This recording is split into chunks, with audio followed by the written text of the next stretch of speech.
Check, check.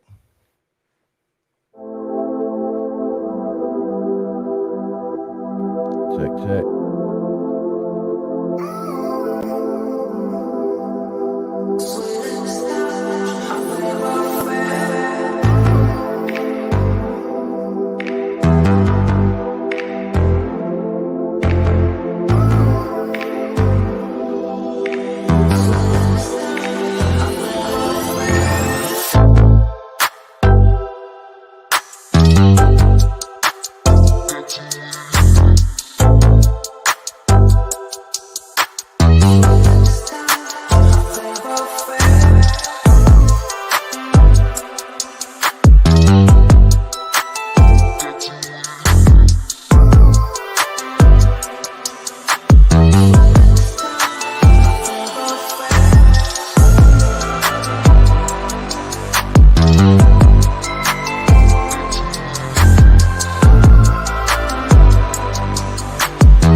guys, listen up.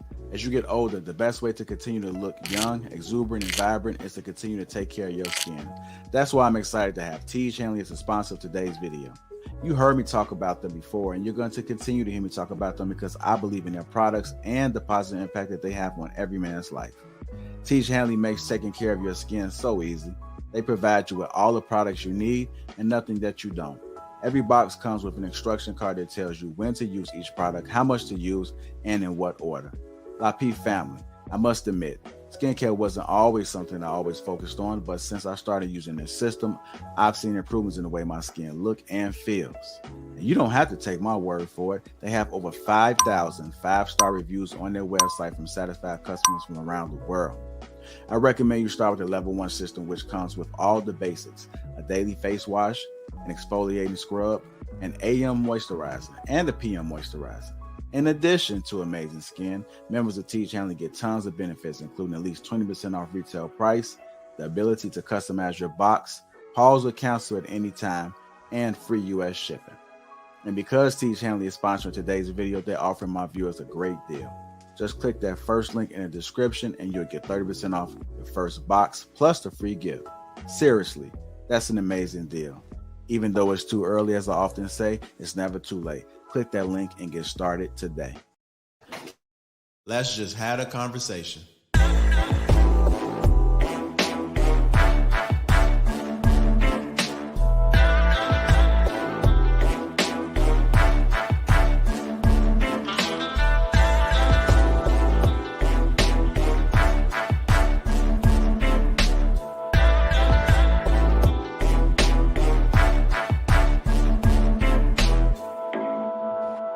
Family.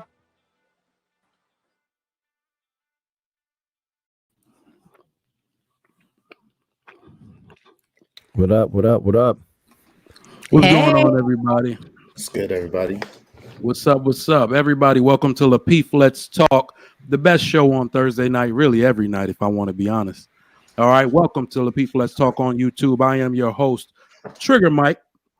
We got Sugar Curl Salon in the building or on the broadcast. Mr. Let Go, the real Precious, our man SMS Sweeney, Israel Mills in the building, Sensa Chanel, how you doing? Big Clout Jones and Fantasy Island Girl. Welcome, everybody. How's everybody doing this evening? Hey, what's up? Doing good. Feeling good. I'm good. I'm good. I think I got that syndrome that JR caught a few weeks ago with the shirt. He just don't want to stay. What do we call it? The W neck? I got the W neck going on. But either way, shout out to all our viewers, national and international. We got people all the way in England, New Zealand, and Australia watching. Thank y'all for tuning in with us this evening or whatever time of day it is, wherever you're at. We always appreciate that. Make sure y'all get those likes up right now and participate in the chat. Subscribe if you have not. I know I shared this out. I would like everybody on the panel to share this stream out as well so your people can show you support while you're on the panel. This is the best show on Thursday night on any night on YouTube, for real. All right. And share this out to people so they know this is what you're watching. All right. Also, shout out to the sponsor, Teej Hanley, 30% off along with a free gift. The link is in the description. Father's Day is coming up. If you would like a nice gift for your man or anybody else, check out that Teej pack. All right. That link is down in the description. And once again, shout out to the sponsor, Teej Hanley. If you would like to support the show, you can do so by forming super chat. Those will be read live. Every single super chat will be read live, and we always appreciate your support in that way. We got people in the chat. Clout Jones talk about moderator status. He going nuts tonight. All right, Granville, I see you. Jordan Landry, what's up? Erica, all right. But how's everybody doing this evening? Who you got? We talking about like NBA playoffs right now. Who y'all got taking all of it? The Lakers, you already know. Yo, let's go Lake Show. I cannot. Who? Let's go Lake Show. No. Celtics. Celtics. Okay, all right. Now, you can accept. Wait, Trigger Mike. You can accept the Celtics, but you can't accept the Lakers. Their squad is solid. They're young. What? You know what I mean? They play defense. I like teams that play fundamental basketball. Thank you, Trigger So Mike. you said, You wait, understand hold very on. well. Let's It's not go about the start. play. Listen. He's starting I've this never show lived terrible. there. I've never even been there. A wind gust is gonna come through the damn Staples Center and take out AD's knees. Okay. Now, So listen, I can't argue with you there. I wish I could, but I can't argue with that one. all right, but yeah, who y'all got? Who else? Chanel, you look like Listen, I don't want the sports I'm conversation. well versed in many things. I got the Knicks one in it. My husband loves the Knicks, so I love the Knicks. Hold on, the Knicks is not winning nothing. Stop it. And I got My look, brother's a big Knicks fan. I can't Derrick even shit on Rose get them, him but I a don't ring think this they'll week. win. The Knicks ain't even said gonna the beat the Knicks. Heat, unfortunately. All I got right, the Knicks Embrace the winning. Grace says the Knicks. So you Everybody. know what? It's been so long since they were even really in the playoffs. You know, so at least you can dream. Embrace the Grace. You can dream at least. But no, I think Boston might do it. I think this is one of those years one of those Cinderella years where the people that you think not going to take it going to take it. The Them boys Lakers. are It's hungry. just time for it. It's Yeah, Marquise time. Keys. The Heat ain't We doing a damn waited thing. so The patiently. Heat gonna beat the Knicks though. Yeah, they definitely gonna beat the Knicks. Yeah, I was about to say Yo, pause. I no was like, Knicks what does that sound defender. like? All right, no worries, man. I thank y'all everybody for coming through. We got a hell of a lot of topics tonight, so there's so many topics. I don't even have an icebreaker. We're just about to jump right into it. That's cool with y'all. Cool with that? Let's do it. All right, let's do it. So our first topic of the night is: should a woman give up her goals in life to support her husband's vision? Now, we've had some questions like this before, but I think due to recent events, all right, we always going through stuff. It's always good to bring this back up and see if people's opinions have changed. Some of y'all have grown up. You know, I've grown up in the last few years. You know, COVID made people grow up. So it's a good question to ask. A lot of people thinking more clearly. And there is a video attached to this topic. So stay tuned. Here we go. If my partner is in a very I think that's the wrong video. I think. Hold on. Yeah. Hold on. Which video? Is that the icebreaker? I'm not sure. Give me a second. 1, 2, 3, 4, 5. All right, we just gonna discuss it. If I can find the video, I will bring it up. But we'll start with Sugar Curls. You first. Should a woman give up her goals to support her husband's vision? I definitely think it depends on what her goals are. Are we speaking she wants to learn how to sew, she wants to learn a craft, or she wants to build her own business? I think that if her husband has a vision for the family, then she should align with her husband's vision. And everything she does should support that. Now, I don't think that she should not have any interest apart from the family vision, things that she's good at, but at the same time, it cannot be something that would throw off the vision of the family. So should she give it up? That should be a discussion. I don't think a loving husband will want his wife to not do things that she feels accomplished in. And perhaps she's had goals prior to him and things that she wants to build on after the marriage. So I think that's something they can work out, but to completely give them up only if they're going to come as a detriment to the family. Nice. My man, Mr. Let Go. What you got on it? I am her goals, so F her goals. I'm not worrying about what her goals are. So, look, ladies, and this is all the women that are watching. And about thinking about your little goals. If you focus on finding a man that has goals and support him, your life is going to be a lot better versus focusing on your own goals. Now, if you don't have no man, of course, your goals come first because it's just you. But just remember, as a woman, all your little cute goals is awesome. But at the end of the day, you were created, put on this earth to be a man's helpmate. So running around chasing your own goals is cool.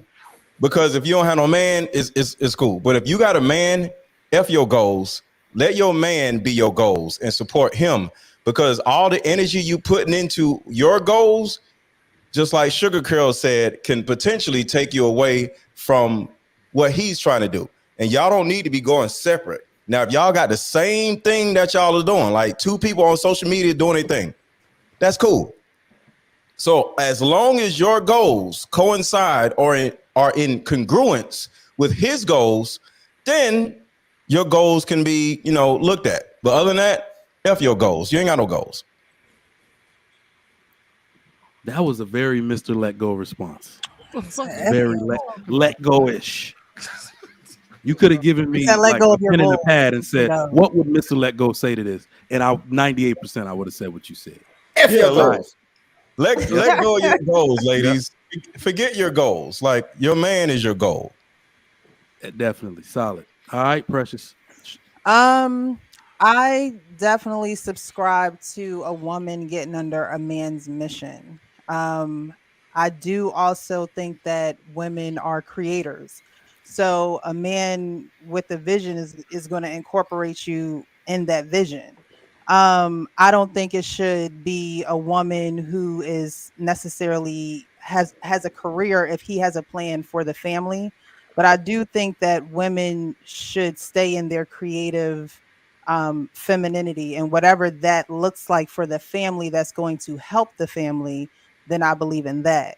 But I don't think that a boss babe and a man with a plan can necessarily mesh and have a family unit. But I do think a woman, because sometimes women get bored, and I think that sometimes women need things to keep them on track. And yes, a man can do that and provide that for a woman. But I do think that a woman needs something that's going to bring her joy. I always ask women, like, what puts a smile on your face naturally? Like, if you didn't get paid for it, what would you do? And that should be something that women really hone in on and find out who they are as a woman by creating and doing that. So should she give up her goals? Her goals should be the family goals. All facts. Shout out to Precious. The women on fire tonight. Sweeney, you're going to have to top that. Sorry that you got to go after, but go ahead. You got the con. Women can have hobbies, but not goals. Tell them, Sweeney. Let's go, Sweeney. Hell nah, man. You tripping, bro. Come on, man. You tripping, bro. Bro. Like, what world are you living in? Yeah, go ahead, calm down. What world are you living in that women aren't human no more? That they ain't got no goals, no aspirations, no nothing. I agree. Human aspect, I agree. In any aspect, if it's detrimental to the family, you know what I mean, your goals shouldn't be, your goals shouldn't be set precedent over the family. But to sit here and say women ain't got no goals, they goals is it's just wild, bro. That's insane. Bro, they can have hobbies. They can like knit sweaters or, you know what I'm saying? I don't know. But a goal, if you have a man, is the family. It's the life that you're building with him. And nobody got time to be worrying about what you over here doing. Like, come over here with me. And what you worried about it for? Send out some emails or something. What you worried about it for? What? She should be able to go over there and do whatever the heck she doing. And it should, like I said, I agree. It shouldn't be detrimental to the family.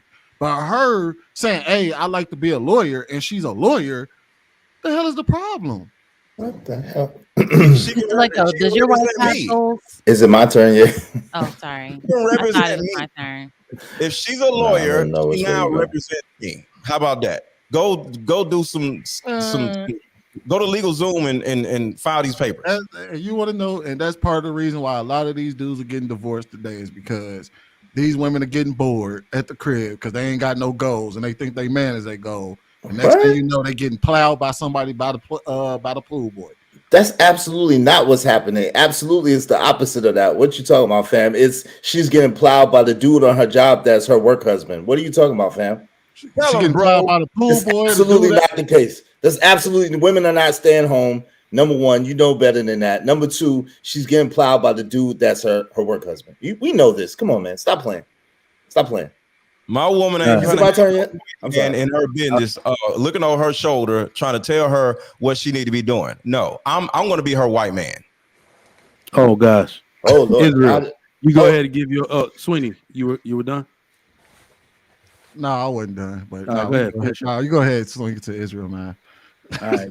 Yo, you're still in disbelief? Is that what this is? Like, did someone Like, take? it's the most asinine thing to say that she shouldn't have any goals and that your goals is her goals. Woo. That is wild. I say what you want to say. That is wild. Woo. All right, Israel. Did someone say F her goals for 3 Chuck? Was that already a thing? Okay, never mind. Anyway, I digress. Someone much wiser than me said, anytime a woman is focused on her own needs and what her own happiness, Trigger Mike, you might know this guy. I think his name was Trigger Mike. He said this. He said, anytime a woman is focused on her own happiness and her own goals and her own life, then that's a pretty messed up marriage. That's a pretty jacked up marriage.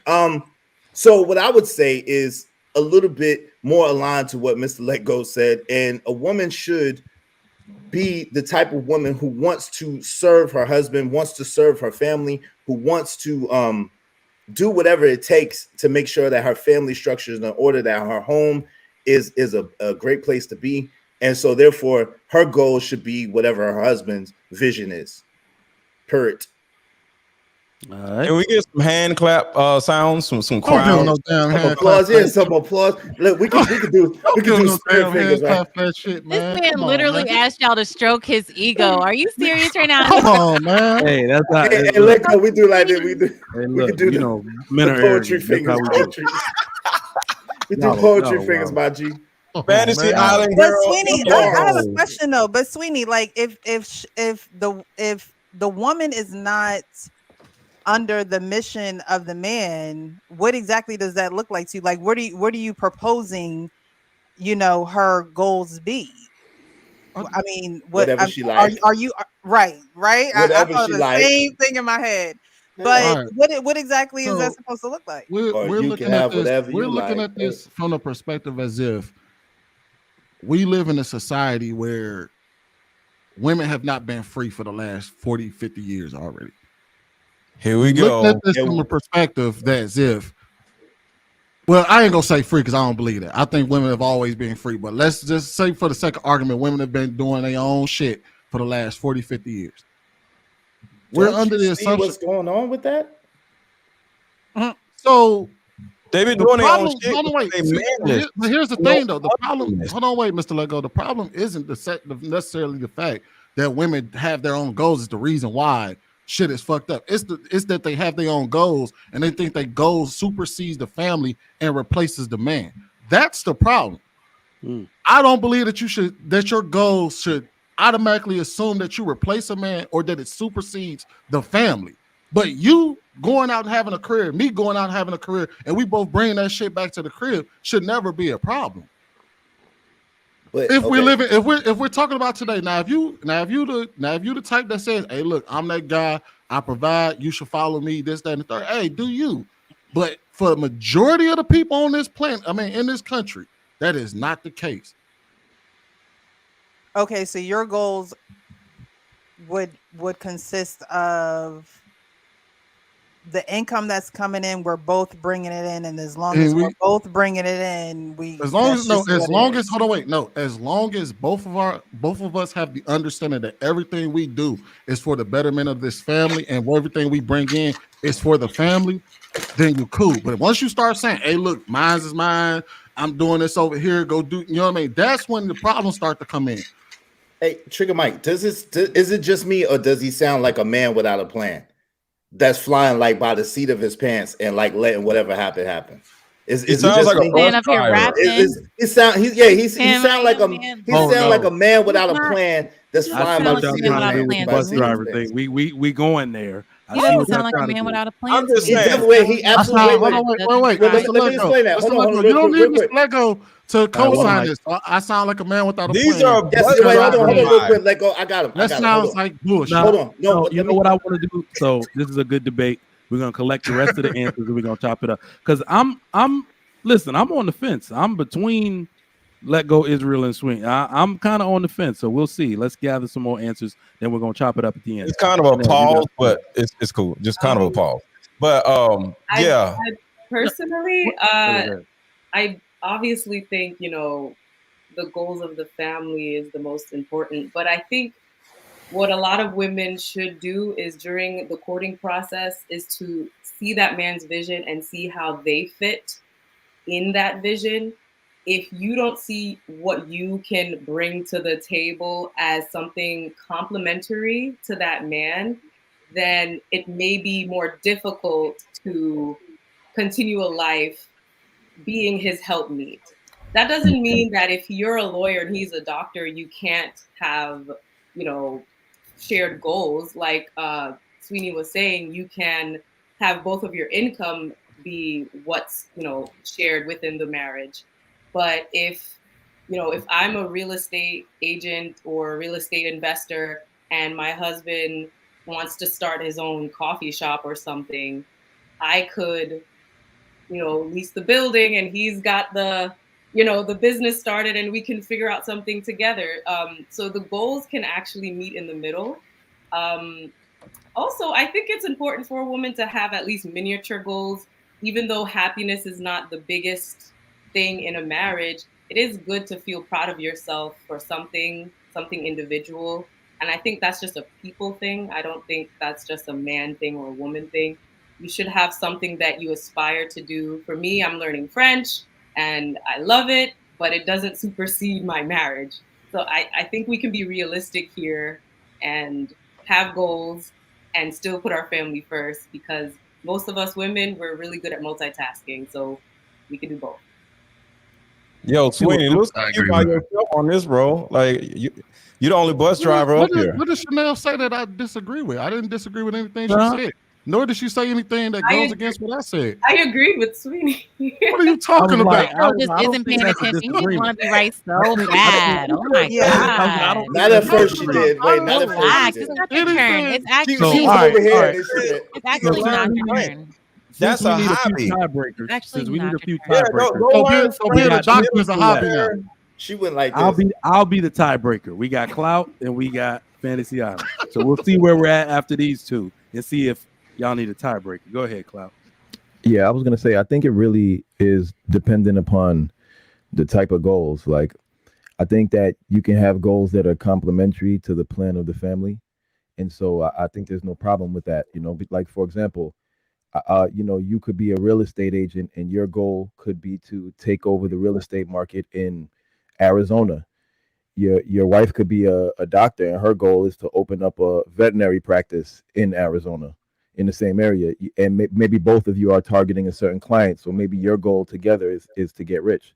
I think it's only really a problem if the goals are contradictory to what the goal of the family is, or if there is no shared goal of the family, then you're going to be in a situation where there's going to be a pull, because it's like, well, if she has a goal and there's nothing else to dedicate her time to, then it's like, why not put her all into her goal? But if there's already some parameters that she's working under, then yeah, I think it's completely fine. So it really depends on the goals, and how much the goals are also going to take from her. Like, is it a goal that's going to require 60 hours a week of dedication, or is it a goal that's going to require 5 to 10 minutes a day? It really depends. So, and I think that's something that has to be decided between the two parties involved, between the spouses. Okay. All right. And I just want to say this, Fantasy Island girl, F your goals. But go ahead. Why do you have to keep coming up and coming off the mic like you need attention every time someone speaks? Oh, you don't have no attention at home? We're not even going to go 25 minutes. Okay, well, damn, we just... Last but certainly not least, Fantasy Island, what do you got? So I think it's important for the husband and the wife to assist each other in the goals. So the vision is the man's. Whatever his vision is, I think we should be following that vision. When we have little goals, like she pointed out, like Mr. Let Go pointed out, our little goals, our men help us make sure that those goals don't take away from the family. They help structure it up. They frame it properly. They put parameters around it. I can't say that's every man, but I know that's what my man does. And I know that that's what helps me, because I hyper focus on things. So if I'm hyper focusing on a new thing that I'm trying to learn and develop, I'm not paying enough attention to my man, period. And that's a problem. And that's a problem I don't want to have. So he has no problem saying, okay, baby, this is what we're going to do. This, you come up with a schedule and we're going to stick to that schedule. You, how much time you want to put towards this. And if it's too much, I'll let you know, but I know you're not going to do that because you don't have that much time. You get what I'm saying? So he helps me. If I need anything, he figures out how to get it done. Everything that y'all see on my channel when it starts coming out, it's because he helped me develop this whole thing. So I understand what y'all are saying, and he sees the financial benefits in it. He sees the personal gain that I get from having interactions with other people, more interactions with other people, and he supports it.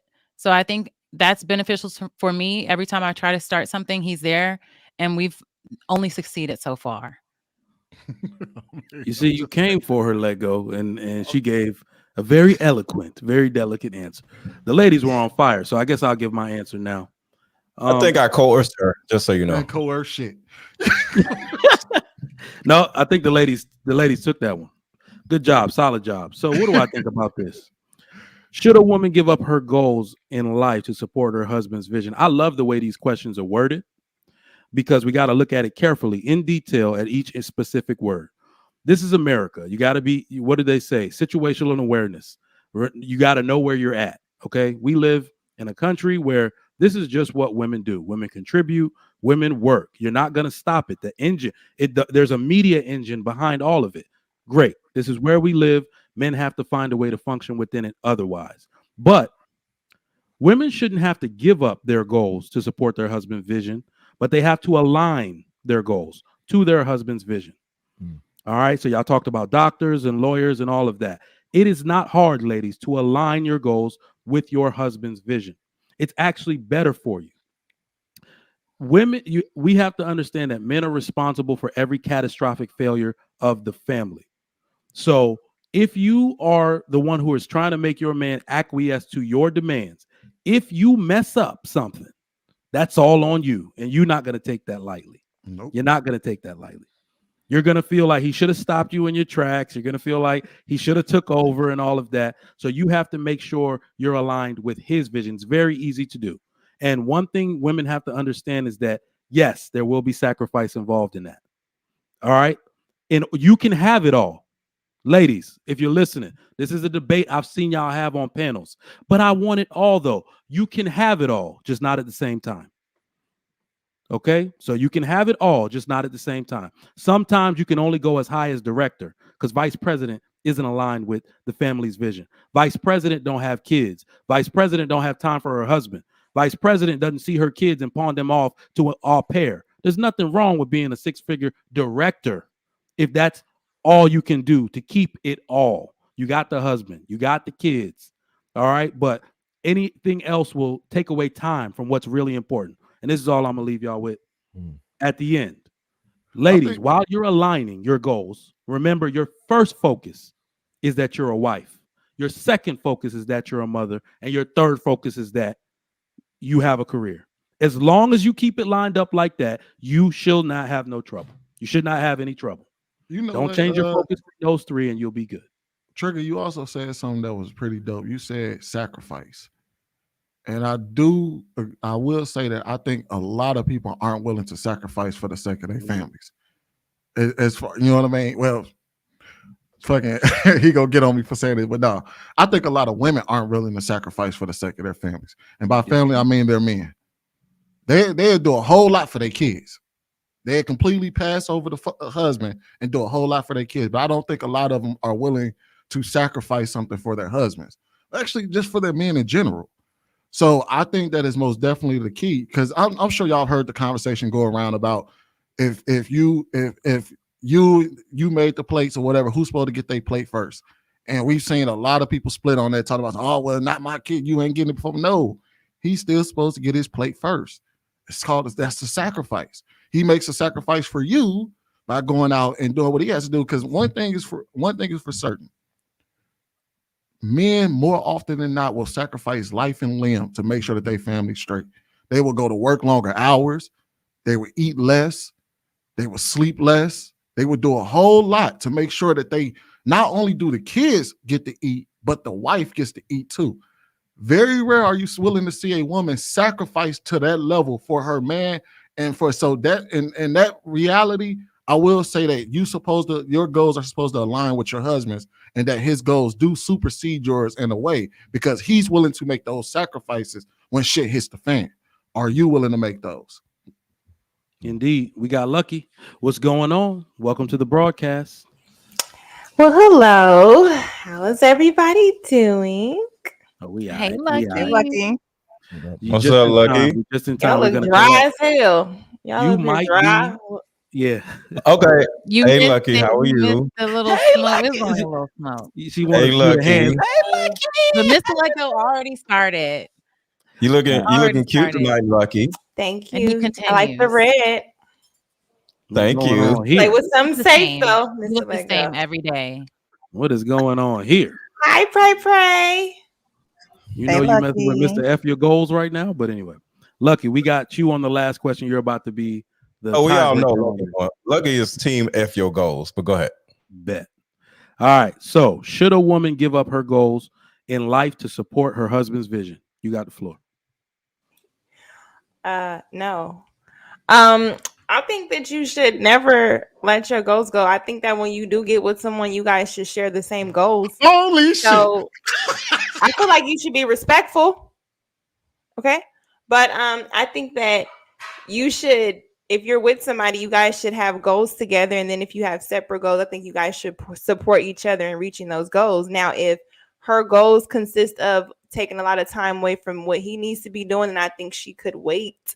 If that's their plan, if let's say he has a goal that's going to get them somewhere or whatever the case may be, and she can work on that, then I think that she should support him. But the minute that he's in a position where he can actually reciprocate that and support her, he should do the same. So I don't believe that she should just drop all her goals for him.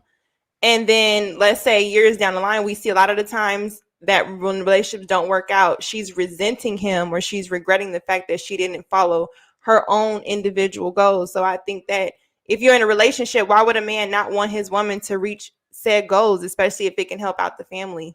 Because nobody cares about her little goofy goals. Like, I'm That her shit was goal. funny as You don't hell. sit down somewhere. Your There is goal a is more- to sit down. There's So But why is her goal goofy and not I think it goes into what Sweeney was saying when he said it's nothing wrong with her having her goals, but when she starts to feel like she's entitled or she puts her goals as a priority, then that will cause the two to go, in two separate ways. Right. But Yeah. to me, it's a But belief why? system. But why It's a though? belief system, though. It's a belief system thing. You either gonna like say my goals are most important or my man's goals are most important. And in my Why opinion, both can't be important? that's not how life really works. That's not true. That's not true. There are a lot of relationships and marriages where they both have goals, and then when they come together, a lot of times their goals align and they support each other. But What's the that's problem a little with different. A house divided against itself can never stand, right? And Right. that's number But we're one. not And then number advocating two, for that. no man or no woman can serve two masters. She'll love Thank the one and you. hate the But we're other one. talking about So goals. what We're not- happens? nobody. It is goals. So what I'm saying on, is let that her a woman. Wait, let me just finish real Go quick. ahead, go ahead. A woman that is looking after her own goals and her own mission cannot be about her husband's vision because That's a she lie. is seeking her own goals. All The right. two But where are don't you line up. getting that from? Lucky gets the response. Go ahead. The Bible and the dictionary and You the can't disciple. even answer the Bible So I because was nobody like, had we goals. live in a hold on. Just We live in a naming, very you're just secular. naming random Hold on. books. Let me Why? try to No, that let me was try not to about answer it. You 'cause I got do that have from a Blue's Clues. hold on, in the y'all. I do got an answer to that. dictionary. So I Lucky, gotta the answer. reason why I'm on their side on this one is because we live in a society now where men, it doesn't matter how authoritative he is, how assertive he is, men cannot tell the modern woman no. And the reason why is because women can't seem to achieve in moderation. It's either like an all or nothing type of thing. So it'd be one thing to say, yes, we want our women to achieve. In my household, it's required. I went looking for the chicks with the master's degrees. I was looking at booties in the library, not at the club. Okay. So I wanted my woman to be extremely smart, extremely capable, high productivity, high yield. But women cannot seem to achieve up until a certain point. right? You can have a discussion with your wife and say, this is starting to hurt the family. It's starting to hurt the kids, but they don't want to tone anything down. They don't want to be told no. I see what you're saying. Yeah, they cannot achieve in moderation, right? It's almost like, well, I'm doing everything now and he's holding me back. No, he's actually saying, the one thing you never hear anybody 60-something years old say is, I should have worked more. No, they say I should have spent more time with the children. I should have focused more on family. But when people try to show them that, they're never amenable to it. Well, I want to say this. What type of goals? Because if you're married, maybe her goal is I want to have an 800 credit score and get rental property. Are we saying that doesn't help the relationship? No, that's what cool. Type of goals are? But that's what I'm saying. When we just say goals, that could be anything.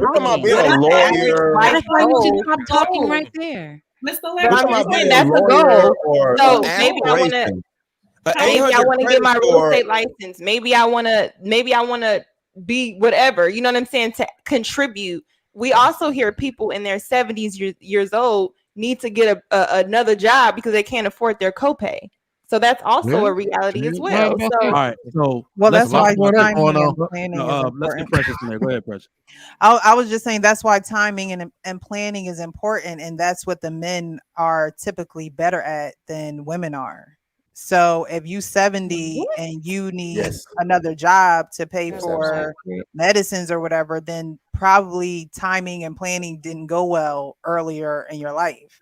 That's not accurate that men are more. I've literally worked in medical billing for years, and there's a lot of men, once their wives die, they don't even know how to manage certain things because that's what she managed. So I don't know what let's talk about men today, because y'all say modern women. Men today can't take care of a woman 100%. That is true.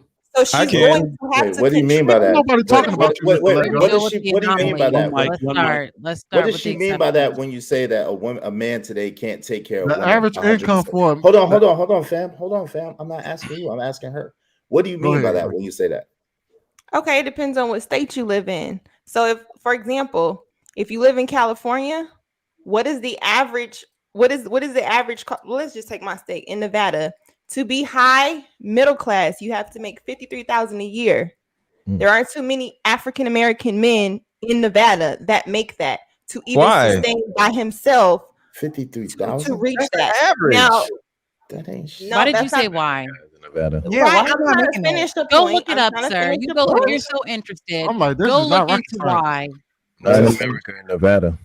Let her finish. Wait. I want to let her finish her point, though. Let her finish her point real quick. So there's one thing that I would like to clear up on this salary thing, because I've heard it so many different ways. And when we see that salary figure, we have to do something.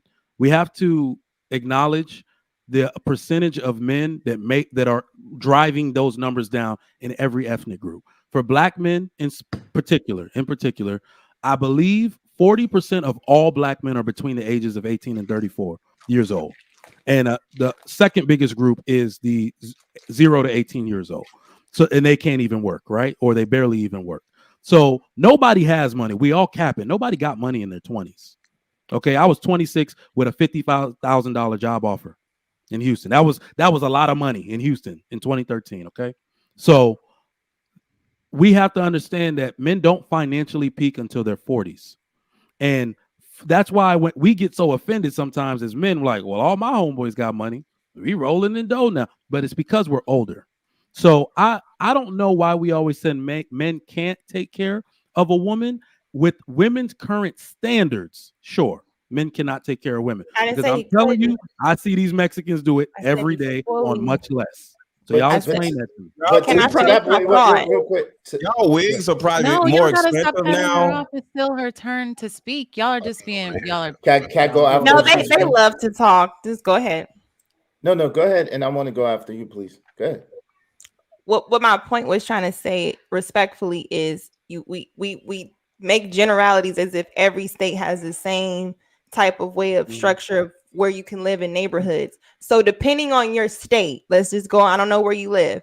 You would have to determine what is the highest or what is the middle class range from low to high, and then high, the low high class to the high class. So when you factor that in on a comfortable life, I'm not talking about projects or in the ghetto or paycheck to paycheck. I'm saying a comfortable life by yourself. And then I want to add a woman. And then we have to stop acting like relationships don't cost money. You have things that come, celebrating birthdays. You have things in between. You have necessities. You have all these things in between.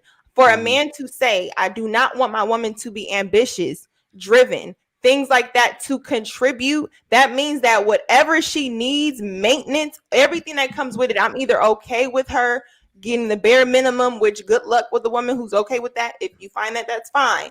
But generally, I have to take care of her and myself comfortably in middle class and sustain that. That means if you need to be on workman's comp because your back went out, she don't have nothing for you other than a sandwich that you also have to put in the kitchen because you want to take care of her 100%. I'm saying I don't believe or see it, even in these conversations, a man capable of doing that and being comfortable and okay with it. I don't see that. Now, if y'all see an abundance of men doing that, then I'm wrong. Well, can I go ahead, Israel. Yo, I wanted to ask a couple of questions because it's not computing with me. I'll be honest with you, because when I'm thinking about the whole time that you're talking is, number one, how much does it cost? What's the cost of living? Like, how much does it cost to get a house or to get an apartment there in Nevada? Right. So wait, family of four in America. Talking about the interest tax. Hold on, fam. All that matters. So I was going to answer your question for you. No, I know the answer. That was I have the numbers. I know the answer. Okay, so in Nevada, it's roughly in America in general. I didn't ask in America. I asked in Nevada. If you look at the average, I can't go off of Nevada. You can extrapolate. She gave the stats off Nevada. One mic. You can extrapolate depending on the state. However, across the board in America, it roughly costs about $98,000 to raise a family of four and be able to own a house. It's roughly $98,000. Though. Wait, let me just finish. So okay. What I was asking, but let me just. I wasn't finished talking, but yo. No, I was just answering this question. Go ahead, bro. Because I really wasn't asking to get an answer. That was kind of a rhetorical question, but you wanted to go ahead, so I'll let you rock. You know what I'm saying? That was a rhetorical question. The whole point of the matter is that $53,000 we know is not a whole lot of money. At the same time, I was argued down that $53,000 in America, you can have a decent living if you scale down your costs. I thought the same thing. I thought you can't live that well off of $50,000, but there was an abundance of people, a plethora, if you will, coming at me saying, yo, with $50,000, you can live pretty decent if you mitigate your costs and you don't try to live an extravagant lifestyle. That's true. Well, let me tell you how it is, because I can. That's why the national is the average. It depends on the location. You can't just say, yeah, if you have $50,000, you can support a family no matter where you are in the U.S. That's not true. But they're just giving you what the average is. So you have to want an ambitious woman. Then you should want an ambitious. You don't need no ambitious woman. You have to go where your money will stretch. Sit down somewhere. Speak for yourself. Some men want ambitious women. Also, a lot of men. An ambitious woman is usually an annoying woman. Let me put this to bed. Tell us about your woman. Let me put this to bed real quick. He's annoying. Let me put this to bed real quick. Go ahead. The number that I gave was not for somebody to live an above average life. That's everything that's necessary in life to live.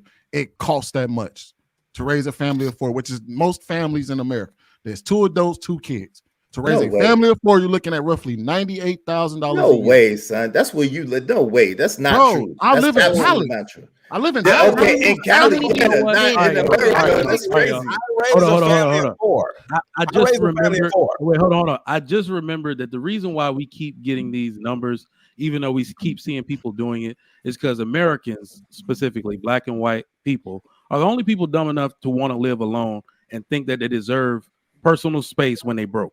You're supposed to live in groups of families in one house, and everybody's money's supposed to be pulled together. But yes, you probably will need that much money if you live in a house by yourself. Wait. Trigger. Wait, hold on. How can everyone piece together their money if he doesn't want her to have goals? Listen, I can answer that. He said 3 men in a family with 3 families. Women have always worked. One mic. Hold on. Let me just say this. No, they have. I ran a house, 4 of us, me, wife, and 2 kids. All right. I did it. All right. I was a child. I only made $50,000, $60,000 a year. It worked. All right. Did my ex-wife hold on? Did my ex-wife work? Yeah. But guess what? She only paid the utilities. She didn't do nothing. So the bottom line is, yes, she did. You just said she paid the utilities. Stop the cap. Stop it. Fantasy, stop. You contradicted yourself. I'm not done. I did not say a job. I said goals. Do y'all not understand English? I did say something about goals are in the dictionary. Jesus Christ, Mr. Let Go. Even the mindset of a person, you would have to have a goal to get. Lucky, calm down. Calm down. I said a job. I didn't say goals. She did not have goals. She had a freaking job. All you need is a job. Goals in her job. See, goals and aspirations, all this. Oh, I gotta go to college. I gotta do this, all this other. No, she took her ass to work and brought her ass home. What was your living conditions at the time? But it didn't, the marriage. All right, we gotta put this one to bed. We gotta get to the next one. We gotta get to the next one, y'all. Y'all got one. Let Mr. Let Go answer this real quick. What's your next question? Living conditions. Nothing between y'all, real quick. Go ahead, Let Go. Watch this. 4-bedroom house out in the suburbs, half-acre lot, beautiful life. I don't know what you're talking about. The only thing she paid was the she just paid the utilities. A car, no utilities. That's about it. That is car, it. no utilities. Now she's paying the car note too. I will say this before. I guarantee. Hold on, wait. I guarantee you forgot the groceries. I guarantee you forgot everything. I really feel like that wasn't in 2023. I really think we're forgetting that people's salary should also. The way the Fed or the Census Bureau takes it does not include overtime, and men work immense amount of overtime. We work way more scalable jobs, more hourly jobs like that than women do, and project jobs. And remember, I'm actually gonna suggest that people start looking at salary in addition to benefits. Someone who makes 47 in a benefited job will likely probably make 60. Those jobs that black men work, city jobs, concrete, they tend to supplement childcare sometimes. All these different, benefits that they have. So the people have healthcare, they got all of that stuff. So you can actually, I've seen it. That's what I'm saying. That's what these immigrant families are doing. These women are staying home. They live in a modest life. The man gets a promotion here. 10 years later, they in a big ass house, So I would say Melrose is a pretty big goddamn house. Said goals, not a job. A woman's supposed to have a job. I said these big ass aspirational goals. I wonder what kind of job she getting. I disagree. I have a. I feel like actually, we're work at McDonald's. Real quick, Mr. Lego, how much did she make? You made 56. How much did she make? She guess what, sweetie? And this is the truth. I said this before. I have no idea, and I never cared. Literally, I guarantee she made enough to be able to compensate and make up that 98,000 that y'all needed. Listen, man, she got a job. That means she got a boss. All I'm saying is, I never knew how much she made. It didn't matter. It costs 98,000 to live in this country for a family of four. I guarantee you, she made up the. Let me get to these super chats so we can get the next one, y'all. I had a question. Go ahead, real quick, Lucky. I wanted to ask the men. So, what advice would you give to men? No. I'm not talking to you. I said the men. I wanted to ask I'm sorry. What advice would you give to a man if he's fully taking care of a woman and situations occur where he is in a medical situation and he has to cover the medical bills? How can he assure financial security to continue to take care of her if he's down? She has the medical benefits for her job. That's actually what her job is. She said she doesn't work. Now she paying her own medical bills? Yeah, you said she's literally doing. She went from doing nothing. Remember, this girl is literally doing nothing. Everything she's contributing is literally nothing. I will say adding things every time he speaks. He added another thing. That is a risk. That is a risk. But if women are going to insist, that is a risk. But if women are going to insist on staying home, if women are going to insist on staying home to supplement the child's education, take care of the kids while they're young, maybe before they go into public school, that's just a risk you're going to take. That's a risk for everybody. And like I said, benefited jobs, they have the accidental death and dismemberment clause and short-term disability and all of that, especially if you have a city or state job. So I would say, go ahead. But beside that, you should be. But beside that, what I would say is that the whole time that you're working, you should be saving money and investing money. You should have savings and you should have investments. The reality is, hold on, Trigger Mike, man, brother. So what I'm saying to you is that you should have things in place to cover those losses or to cover those circumstances that happen in everybody's life. You should already have that planned out and mapped out. Besides the insurance, besides the disability, whatever, you should have some money in place and some money that you can play with. I'm not going to disagree with Israel on that, but I will say this, Mr. Lego, everything you keep mentioning is things that she paid for, or her job paid for, her benefits. All that shit means money. All of that is cash extrapolated in different ways. All right, I gotta move on, y'all. Y'all are getting obliterated my schedule by 20 minutes. Let go, you the number one culprit. I'm doing That was you. All right, big pressure, $10. I sacrificed and allowed my wife to go to nursing school with 2 kids. It caused a lot of strain on our marriage, but the investment paid off, I guess. Now we decompress. Appreciate that. Lady Chan's boyfriend, foreign currency. I think it's £2. Where my Lady Chan at? Call me, baby. Why would he make a Smurf? Big Smurf energy. Yeah. He back in the building. Marcus Evans, $5. What up, everyone? Let's try to be respectful tonight. Let's just have the high level conversation. I agree. Dub Will, my man, $5. So, Mr. Let Go, you never saw what she made on a tax return. Knock it off, bro. Call the cap out. Somebody said on taxes. She filed on taxes. She was doing. I don't know, man. We didn't file married. It was more beneficial for her to stay single. No, we didn't file married because I didn't want her stuff mixed with mine. And then you didn't file joint.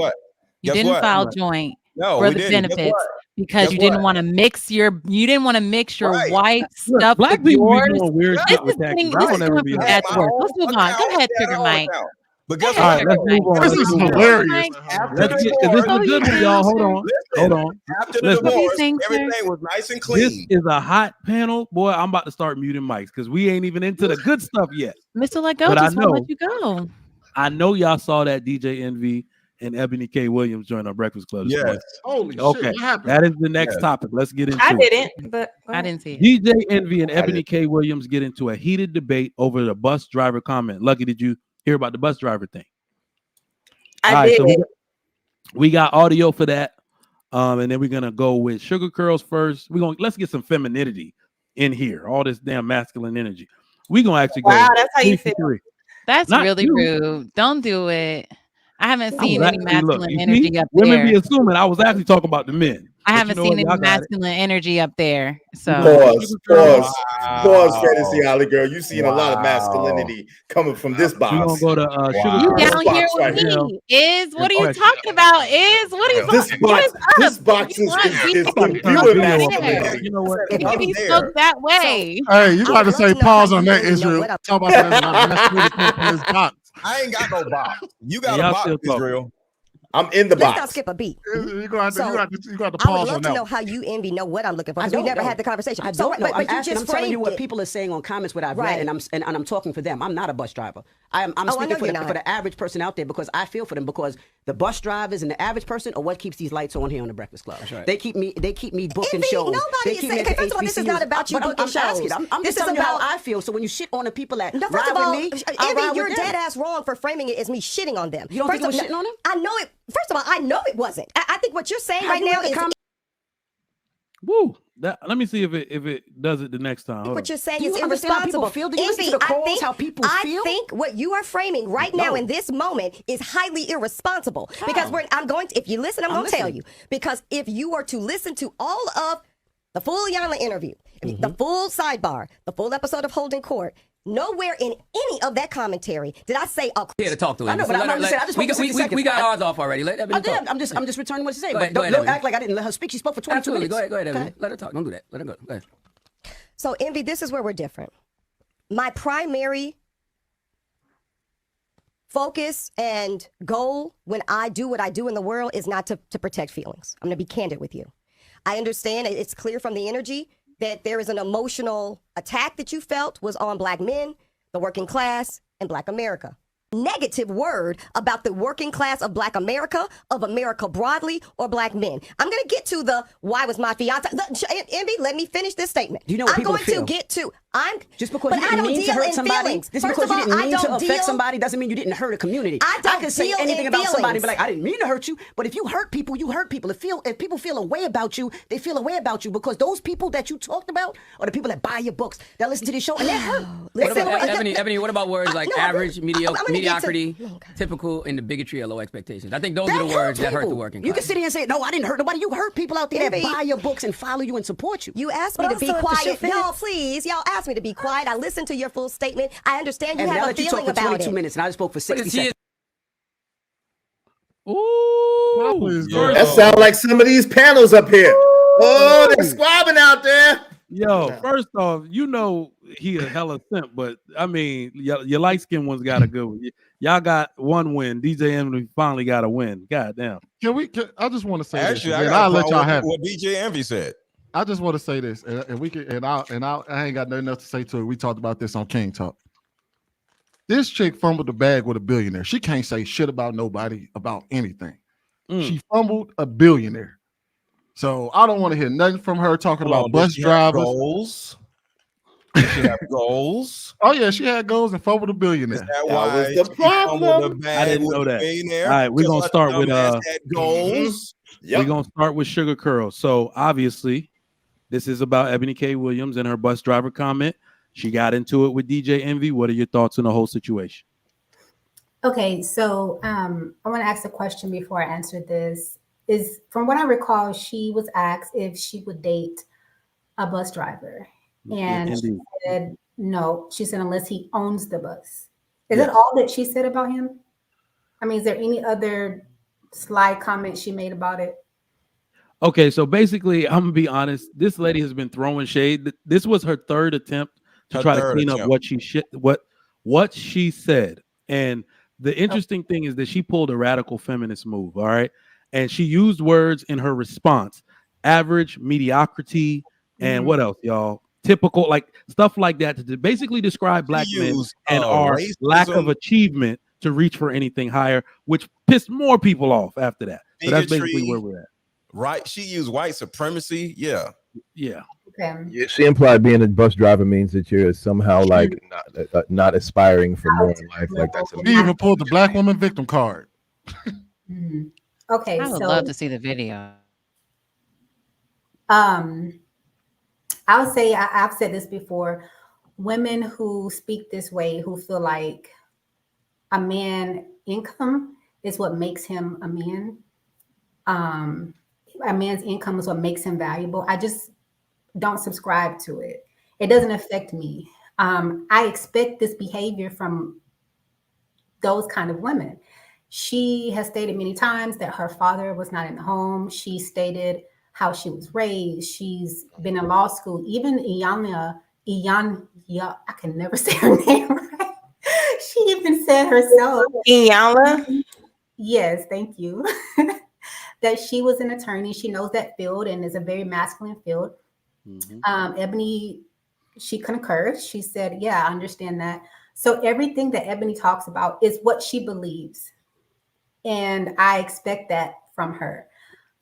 Do I agree with her? No, I don't agree with her. I think that a man who is passionate about his craft, about his career, he has high values, high morals. He's good enough. It doesn't matter what kind of job, whether he owns the bus, he drives the bus, whether he mops floors, works as a cashier, those things don't matter. But, I expect that from her. So it doesn't really affect me at all. All right. Chanel, you there? Thanks. There you go. Hey, sorry. So yeah, I'm only familiar with the first video with Iyanla. I don't agree with what she was saying, at least the cleanup part, I don't agree. And I also think it's very rude to speak about the everyday person like that. I think this also ties into what we were first talking about, trying to see if you align with a man before getting involved with him or becoming serious, because you never know what your own goals or your own aspirations can do to attribute to the family. I think she could have possibly made it work with a bus driver, but she just looked at him as a someone lower. So, I mean, I don't agree with it personally. I think you can make it work with almost everyone if they have a vision, if they're God fearing, if they're a good person. And also, like Sugar Crow said, if you are a man who, you connect to what your wallet is only, you have more issues than that we need to talk about. And if a woman sees you as just a wallet, that's another red flag as well. So I personally think there's something else that needs to be addressed with that. But yeah, that's all I gotta say. All right, we're gonna go to Precious next. What you got on it? I personally didn't like the way that she spoke about men, and she did a few videos. Like you guys said, she used the verbiage of mediocre and the average, and it when she was on the Breakfast Club, because I watched the whole interview, the way that she was trying to break it down was that men should be excellent and they should strive to do their best and all of that, which is true. That is true for everyone, right? But there's a way that you convey that message. She said very clearly in that interview that she don't care about nobody's feelings. She doesn't care about anyone's feelings. And that is most people who are selfish, most people who have their own, self, that they have their own agenda, that they're trying to push their own narrative, that are, trying to maybe some people step on the backs of others to get where they're going. And some people don't care who they take down. Some people don't care who they hurt. They don't care who feels any type of way about the message that they're putting out. As long as they're putting it out there, as long as the coin is still coming in, as long as that we're still talking about it. She said clearly on the Breakfast Club, look, I don't care about feelings, but hey, look, it worked. So it's an agenda behind things like this, but it's an evil one, because when you think about the advice or the there's nothing wrong with wanting to be excellent and striving for the best and wanting the best for yourself. But when you say things like, well, I'm not going to be with the bus driver unless he's the owner, that gives younger women the idea of, well, none of these jobs are important, although these jobs keep the people who are millionaires. So, can the do the bus driver always have to be a bus driver? No, the bus driver probably wants to be more than a bus driver too. But if he stays a bus driver, he may be happier than the millionaire. So, you weigh your options, and you it's give and take, and it's just the attitude and the tones and the words that she said to describe this, where it's like she means well, but she don't sound well meaning well. And that's where you got to reevaluate how you're putting this message out here, because a lot of people didn't know about her before this, but now they know about her because of this. So Can I also just quickly say, I think a lot of women don't actually appreciate building with a man. I think that's really slept on in social media and stuff that we talk about. It may be challenging at times and it may take longer than you want, but it is way worth it in the end.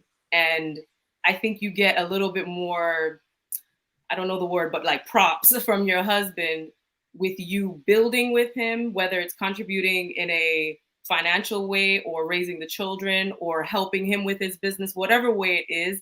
I think we need to prioritize building with the man instead of waiting for him at the finish line and he doesn't see the value in you as much. Hey, listen, all that could be right? So all that could be right that y'all saying, but I don't know. And I'm different, and I know this is not going to be popular, but I got to say it. Yo, people are entitled to their personal preference. Like, yo, I can't get mad. I actually love people who are honest and who say what they want and say what they need and say what they're looking for, because then I'm able to say, okay, I'm this dude or I'm not that dude, right? And I just hate this world that we're in right now, where you gotta take on the whole responsibility of everyone on your back and on your shoulders and be responsible for everyone. No, she was making a comment just for her, but I'm not. It's not my turn, so I'm not. I'm just wait. Hold on, wait, Trigger Mike. Israel, I think the problem was that in that moment she was speaking for women. Thank you. Speaking for How women. was she speaking for women when she said? Wait. No. Said the word us. She was speaking for women because she was talking about how women are excelling and they ain't finding men that's up to their level. So that's why Ayana brought up, would you date the bus driver, which she was speaking for the average man that works hard and makes a decent living. And she said, only if he owns it. So Ayana was like, you literally proved my point that that women's standards are so damn high that they supersede what they have with the men that they have in front of them. But she gets to die alone. So what? If she gets to die alone, okay, all right. Women with her. Let me add to it. So Hold on, y'all. Let me add to other it. women with her. So what? If they're dumb enough to follow her, they die alone with a dog too, or a cat. We can't So what? even take it to that realm. We can't even take it to that realm. Why? I was gonna save this to the end, but it was supposed to be. This actually wasn't about her preference at all. That came out when Iyanla asked the question, bro. So you have to understand why the interview was initiated in the first place. Okay. Let me just say this outright, because I'm gonna just say it. I got a bias here now. Ebony K. Williams is a misandrist. She 100% is a misandrist. I didn't know anything about this damn lady before last week, and now I'm telling you, and watching these interviews and understanding the context, she is a misandrist. This woman hates black men, and I'm going to tell you why. She upheld a key characteristic of radical feminism. She cannot make black women look strong and capable without making black men look weak and inept. Facts. You have to understand the concept. She asked for the interview with Iyanla Vanzant, the original one, to address comments that she made on the Breakfast Club calling women masculine. Do you remember that? Yes. And in doing so, she wanted to basically put it off on the men. If you listen to the whole original interview, how men aren't capable, men aren't striving, so therefore I had to take care of myself. That is a key pillar of radical feminism. So that woman started all of this. That's why I'm glad she's getting lambasted in the media. Okay, but so Trigger Mike, why do we care? Like, this is one woman. Listen, even if she gets 100 women or 1,000 women to follow her, right? And they are all spewing this stuff. Why do we care? These are not the women that we're gonna deal with. These are not the hold on. These are not the women that we're gonna associate with. Why are we trying to put? See, this is why. Let me answer the question. Wait, hold on, real quick. Why are we trying to make people be what we want them to be instead of accepting them for who they are and just not messing with them? I want to answer your question. The question is her opinion if she wants to. It's their preference to care. She said something that affects people and offended people, and so people are deciding that they don't like her for it, and so people are expressing that. And I mean, like the same way she's entitled to have her opinion, we're entitled to have our reaction. People are, but I'm just saying. But why are y'all spending time trying to make somebody into what you want them to be? Let me answer your question. That's an exercise of futility. Can I answer your question? Let's get let go in there. Hold on. Something wrong with your microphone, Cloud Jones. Just so you know, I don't know what's going on with it. But you can hear me? It keeps going in and out. It's going in and out. Okay. The question is, in my opinion, it affects young women. So when you have a person that's on CNN and all on TV or whatever, women, young women, older women, a lot of women are monkey see, monkey do. When they see one woman that is on a different level as other women, they turn around and look at this and say, "Ooh, I want to think the same way. I want to do the same thing." And they aren't nowhere near the level of this woman. But this was crazy. This woman can't even get no damn man. So we look at this and say, as men, like, okay, this woman is problematic and it's hurtful to our community. See, I look at women as a community, as a part of the community. So when a woman or a man is adversely affecting black women, I have a problem with it. And I'm gonna say something. What are you gonna do about it though? You gotta take her outside. Let's get fantasy in Behind there. the shed? The beauty of social media, Then we're gonna you chop can it up on combat this. what somebody said on social media by you saying the opposite on social media. And it actually, all right, we're gonna come back to the fellas discussion. Fantasy. Let's get your answer on this. So I didn't see the original video, or the only video I saw was that one that you just showed. So I don't have a good firm grasp on who she is as a person. So based on the video, all I saw was she was trying to explain that she was misunderstood. So if someone is saying something to you and they're not using the exact same words that you would want them to use, they're not saying it in the exact way that you want them to say it, but you guys aren't vehemently disagreeing, I don't see the purpose of trying to force somebody into saying something the way you want them to say it. She said that she wouldn't date them, and that's her business. You're not going to date her. You don't even care about this woman. You didn't know about her at all. Like you said, you have a wife and blah, blah, blah, blah. She's not affecting you at all. But you guys are pretending to be very invested in this idea that she won't date a bus driver. Yo, Cloud, can you mute? It's like echo and loud static. Thank you. Can you hear me now? It's Cloud Jones. Okay. Not you. Yeah. I was gonna say, I don't think anybody had a problem with her own personal preference. I think it was the entire discussion that they were having where they drew the problem. It wasn't her personal preference. She just came out and said, "I only date people that own bus companies." I don't think anybody would have looked at her and been like, "Oh well, shit, she's Diddy." We all know she's a millionaire who's a lawyer on TV. Nobody has a problem with her own personal preference. The problem was that the overall discussion was surrounding women in general and how men can't keep up. So when Ayana brought up the fact of would you date a bus driver, she was actually asking a question as an allegory to the average everyday man who's hardworking. And she said, no, only if he owns the company. And she was like, that's exactly the problem, is that a lot of our women, you're speaking for women, but you're using your own mindset to speak for women. And a lot of these women share your same view. And actually, it's not even most of the women are sharing our same view, which is creating the problem that we have today. So Israel, you keep saying so what? Hold on, wait. So wait. what? For real, so what? Let me finish. You keep saying, hold on, wait. You keep saying so what? That's why we're here. We're here to offer a different perspective or a different opinion. That's all it is an open discussion. So she can say something, and I'm giving my opinion, and you jumped in to give yours. I'm not mad at you, Fantasy. I'm not disagreeing with anything. I'm just saying that it's okay for us to all to have an open discussion about things that people say. There's no problem with that. Just like she was able to come off and say what she said, we're on a panel and we can talk about what she said and how we think about it. That's fair. Yeah, I agree. I wasn't talking about you guys specifically. I'm talking about the people that y'all said it was outrage about what she said. Y'all said people were feeling like that she was attacking them. Y'all said that this was the energy that came from what she was saying. So I'm just pointing out that sometimes you can be misunderstood when you originally say something and people have already painted this narrative about you. Then you come try to clean it up and they don't want to hear it. So I get. She made it worse though. Yeah, her cleanup was worse. I'm sorry, she made it worse. I can't really. Okay, I'm just gonna move on because I didn't see the other videos, and I didn't.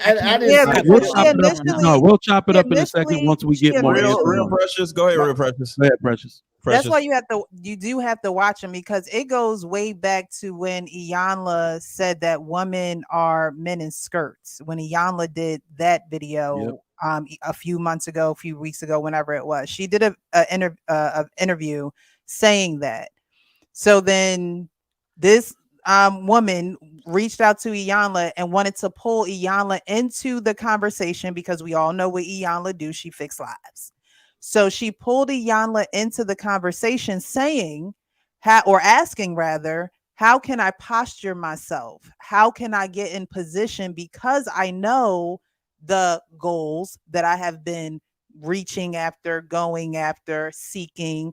How do I posture myself to be with men? And then she went into that, that aren't adequate, that don't provide, or who aren't living up to, whatever. And then that's when Iyanla said, would you date a bus driver? So it was more so of a, kind of a snippet of a Fix My Life, where they go to Iyanla and ask her for her guidance, what she thinks about the situation.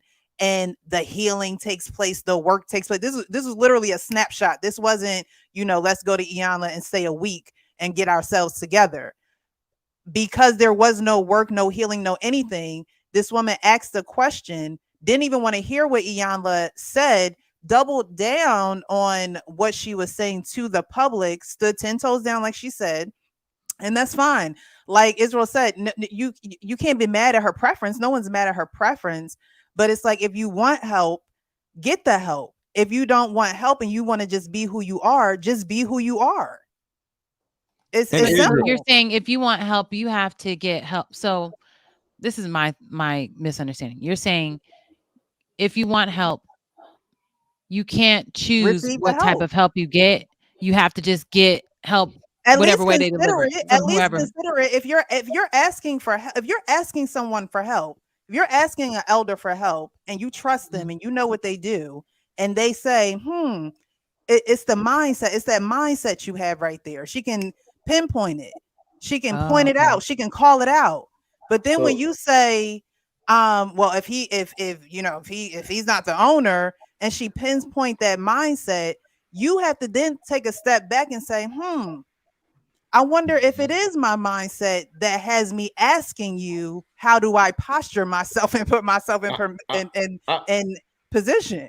I understand that, but I understand that. That's exactly what happened. She used Iyanla. She brought Iyanla on her platform to literally use that, that person's face, for her to go down that same road with her agenda. So she literally used this as an example of, because I watched it. Well, I want to be like you. I want to do this. I want to do that. And she said, well, do this, do that. And she was like, she started having a little look on her face.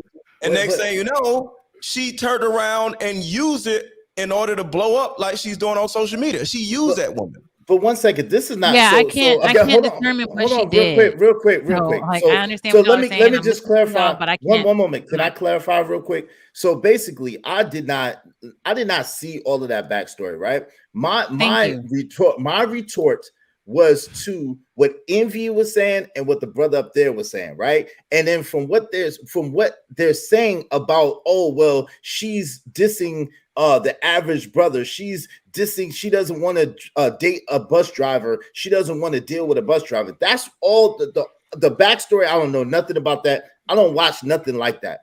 So all I'm commenting on is the reaction that men are having is, what about the average man? What about him? That's not the woman for you. It's that simple. So that's the comment and the commentary that I'm giving. Like, I don't know anything about the backstory, in all fairness. All right, same. Let's get the last lady, Lucky. Let's get your thoughts on this. Do you got a little more context about Ebony in the situation now? I know she used to be a housewife of one of those. NY. Yep. Yeah, but I only watch Atlanta. So yeah. You know. That shit ratchet. It don't matter what. Her net worth is $3 million. So I don't know why we're shocked that she wouldn't date. Dating a bus driver is dating down to her. So if we've been preaching, nobody was shocked. Okay, this seems like this is fake outrage. Got it. So what I'm saying is, go ahead. Go ahead, Lucky. Go ahead. What I'm saying is, if we hear women are hypergamous, she's no different. If she's worth $3 million, that means her area, if she wants someone who makes what she makes or more or close to, not too much less than, around the ballpark. So a bus driver would be in her status and what she's built up, whatever, beneath her. So why did you bring up the racism? So what I'm saying is, if you are an average woman and you listen to that, then I understand what Precious is saying. I wouldn't say young girls, because I don't think young girls are listening to her. But I would say women may start to look at men with regular jobs, such as being a bus driver, thinking that it's not enough. Now, I agree with Israel 100%. If you do that, that's more for the women that don't think like that. More options for them. So if those women want to sit up there, what she said is not going to change anything. All she did was stamp what women already think. This is the reason why these podcasts exist. women think this way. So if that's the case, this is another topic. I get it, but it's not going to do anything. But she's reiterating what the most women think. So if that's a problem that women will not date a bus driver, I think the bus drivers or people with regular jobs to stop looking at women that are high maintenance or in certain positions who want more that they can't contribute. You should get an average girl. Maybe if you're a bus driver, get a mail carrier or a teacher or whoever else is regular. I think for men in regular jobs to get offended by her, I think it would offend a woman like that if a man approached her, because she's going to think, what can you do for me? You know what I'm saying? So we have to also understand the mindset of a woman who reaches that level to have a net worth of that. To some women, just like men up here that may feel like they're attractive. If an ugly woman approaches you, you may feel offended because you may feel like I look too good or I'm this, whatever. That's how normal people, that's why it's the thing that say, if you're attractive, it's sexual harassment. If you're not, we could talk. So it's flirting. So I don't know. I kind of feel with Israel on this. Whatever he said, I'm going to co-sign it personally. All right, fellas. First of all, let's wrap it up. Somebody want to jump in there? Go ahead. I was gonna say, I don't think anybody had a problem with her personal preference. I did. Nobody The did. problem was that she was speaking for women in general and then shitted on men in general. That was the problem. She was trying Why to is that a problem if women in general think like that? So that would mean that the average woman looks at the average man as beneath them, and at that point, she's not the average. Hold on, fam. She's not the average woman. We're not talking about the average woman. She's not talking about her personally. Wait. Her mindset. Hold on, fam. Her mindset is not going to be an average woman mindset. She's not an average woman. She's her net worth is over $3 million. I gotta kill because we're having two separate, two different arguments right now. So first off, let's women just put it out there. think for themselves. Let's put it out there like I put it out on my show. Okay, what I said on my show. Nobody expects a upper class woman to date down. Basically, I'm sorry I gotta say it like that. We do not. She was trying to speak. I tried to say it. She did not. She tries to make black women look strong and capable, and she can't do it without trying to make men look weak and inept. Stupid. Okay. The other comments that she was talking about was black men need to achieve more. Black men needed this, absent of everything black women have done to tear down the black community. Number one in consumer spending. Number one in student loan debt. She was trying to make black women look superior to black men. That is the narrative that we're going on. But it looks like she made herself.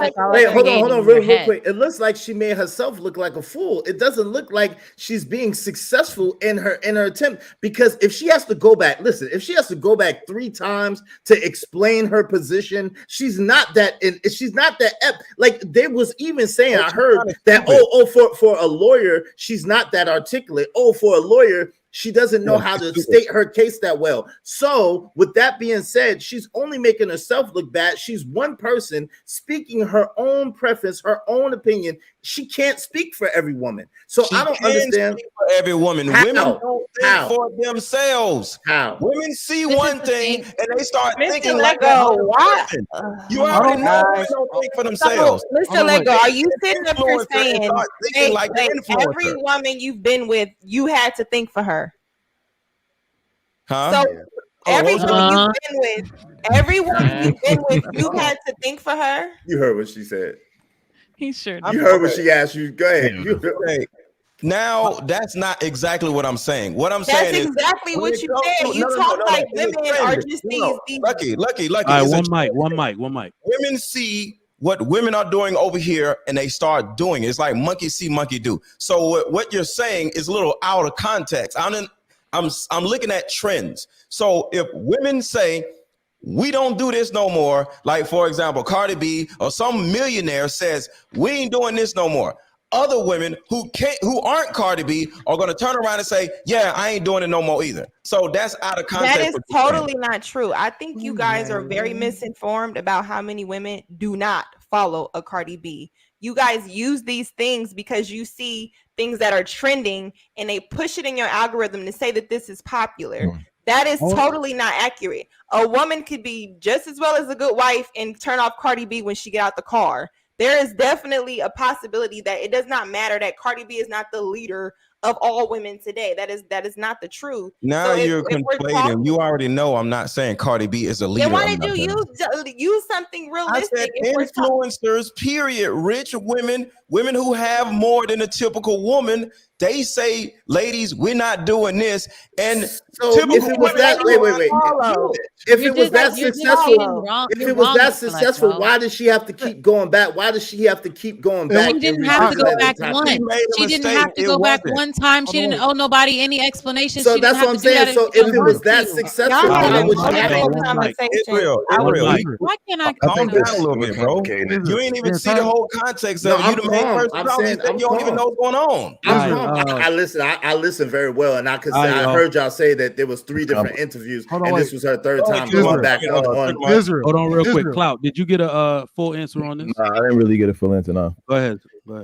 I think that really, to answer what Israel was asking, I think the backlash is mostly coming from the fact, like you said, that she made a fool of herself, and she's in a position of influence. So, as a woman in a position of influence, she made a statement when she's talking to Ayanla about how essentially there's not a lot of men stepping up. That was her overall point. So Ayanla's counter to her as well. Would you date this person? Now, this person represents the average man, but it's also representing someone who's the opposite of what she was talking about. This is someone who has a job, who's stepping up, who's taking care of their responsibilities. And then she still said she wouldn't, which then confirmed to her viewers and the people who she has influence over that she's being a hypocrite. She's not actually looking for someone who possesses those qualities she's talking about. She's looking for someone in a certain status position.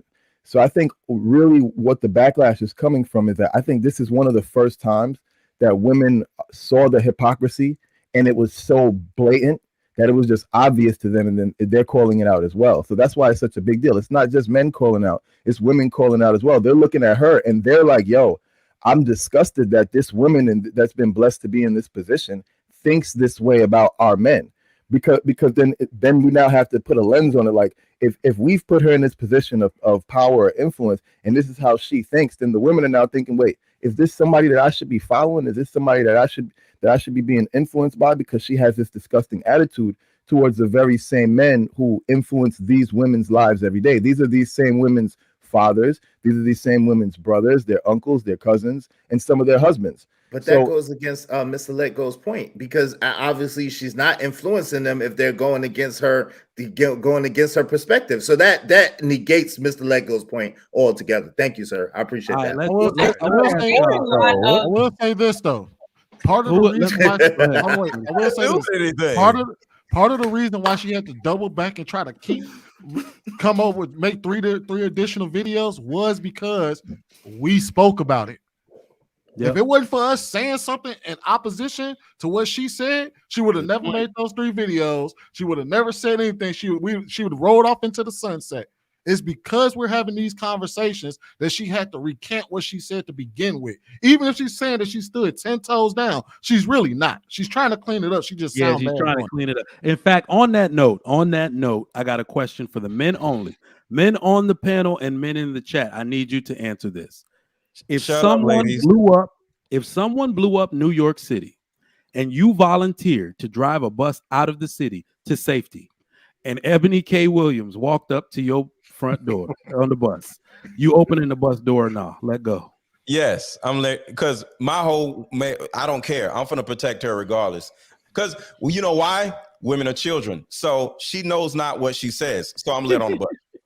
Hey, I'm gonna answer. Hey, y'all letting her on the bus? Go ahead, you remember that scene from Head of State when he was driving the bus and his wife started running along the bus? That's gonna be Ebony if I'm driving the bus. Bet. Clout Jones, you letting her on the bus or what? Only if she owns the bus. Oh, got her ass. Yo, we know. You know what, Israel? Don't even bother. You letting her on the bus? What? I don't even know what the chick look. Well, hold on. Can I just don't get it. So Trigger Mike, I just don't get a turn. Then I'm gonna go ahead and turn my avatar. Right. I just don't get a turn. It's all to good. Be fair. Now I have a question for the ladies only. Okay, I can't even answer the question for real. You know your answer, bro. But go ahead. I don't know what the girl looked like, so I wouldn't know one way from another. So yeah, she can ride. She can ride.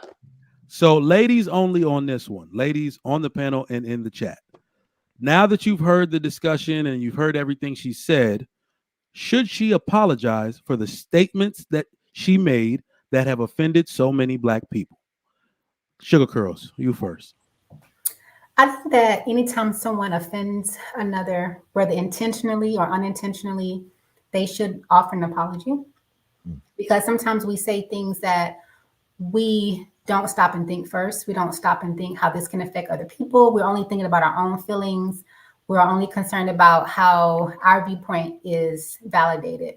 So whether we're in the public eye, in private, in the family, if we offend someone, we should apologize. All right, Precious. Should she apologize? She even said from her own mouth that she was gonna hold space for the people that she offended.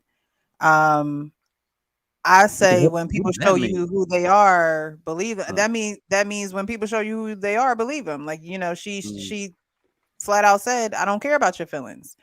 So I think that this is where you observe people for who they are.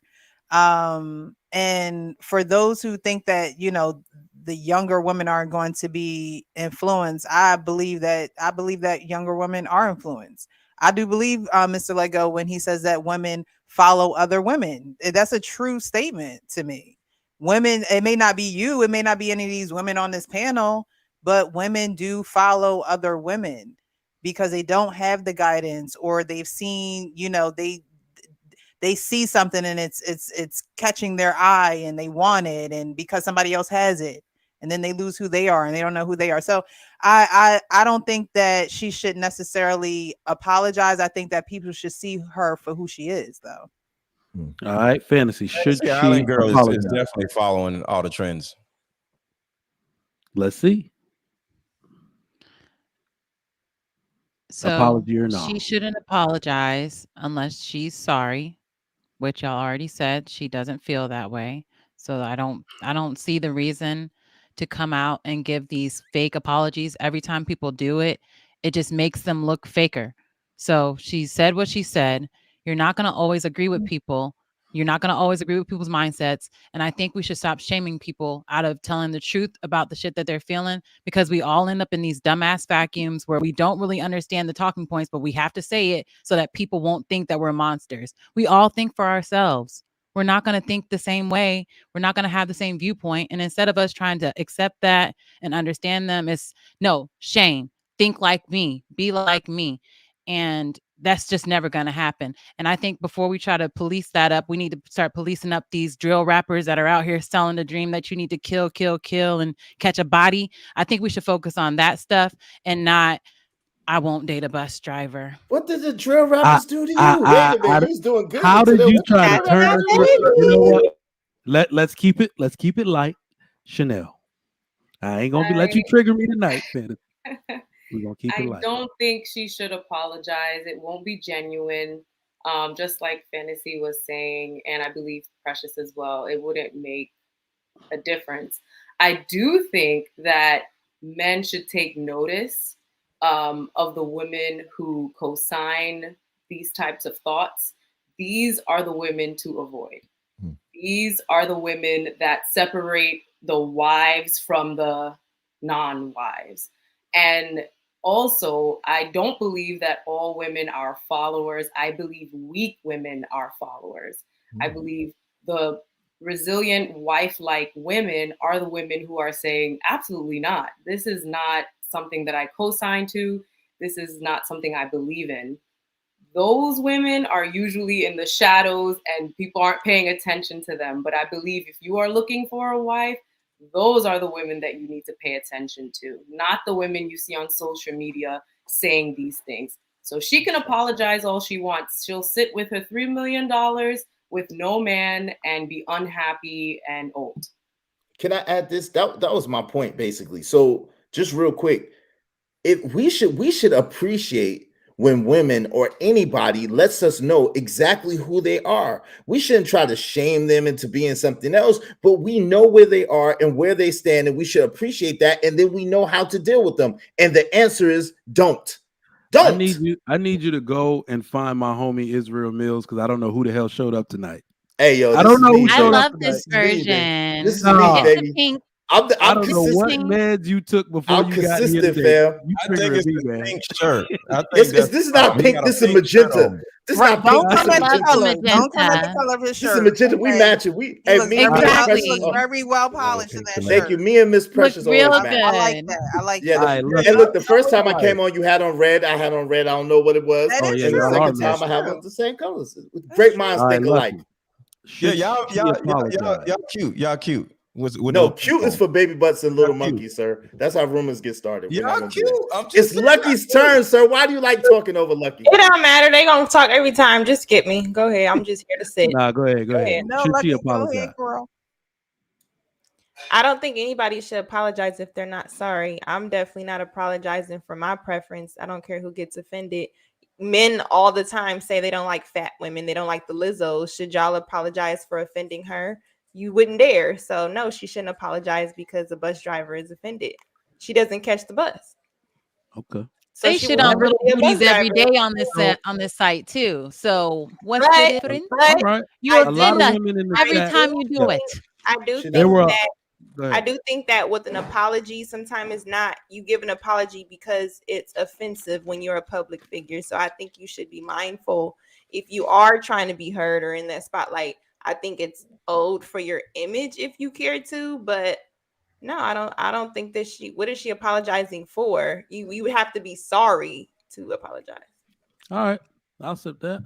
Can I say one more thing? Remember when Nene Yeah, go ahead, said, Sandy. "Ooh, child, the ghetto." They didn't make her come back and apologize to all the people that grew up in the ghetto, and she shit Well, on the whole community do with have that a one rebuttal. phrase. I do They have didn't make a her do rebuttal to any that. of that shit. They laughed, do they have clipped a it up, they rebuttal. meme it, and I see it to this day. That's all. I Why do is have your a mic rebuttal so for that. loud? It's because she's ghetto. That's why. But I have a question for the men now. Men in the chat. Because I asked y'all that for a reason. Okay. I kind of set y'all up. So, fellas, if this was a man that made those statements, would the internet force an apology from him? Let go. The answer is yes. Yeah. And that is the actual, well, no, that's not the actual problem, but the answer is yes, because I think women are children, so women can say stupid shit without having anybody, making them apologize. So, but the answer is yes. If a man said it, of course, because we are responsible for our words, but women aren't responsible for their words because they're children. So that's my whole point. Sweeney. Absolutely, they would have made that. Well, they would have. It wouldn't have been for lack of trying. Because they tried to make Kevin Samuels apologize every step of the way. He wasn't going. So it wouldn't have been for a lack of trying. They would have tried to make him. They would have tried to make that man apologize. People, you know what I mean? And either he's gonna bend and he's gonna fold on it, or he's gonna not or he's not gonna apologize. I'm with it. Look, I don't think she should apologize because I don't think she means it. I don't think she would mean it. I don't think she gives a shit.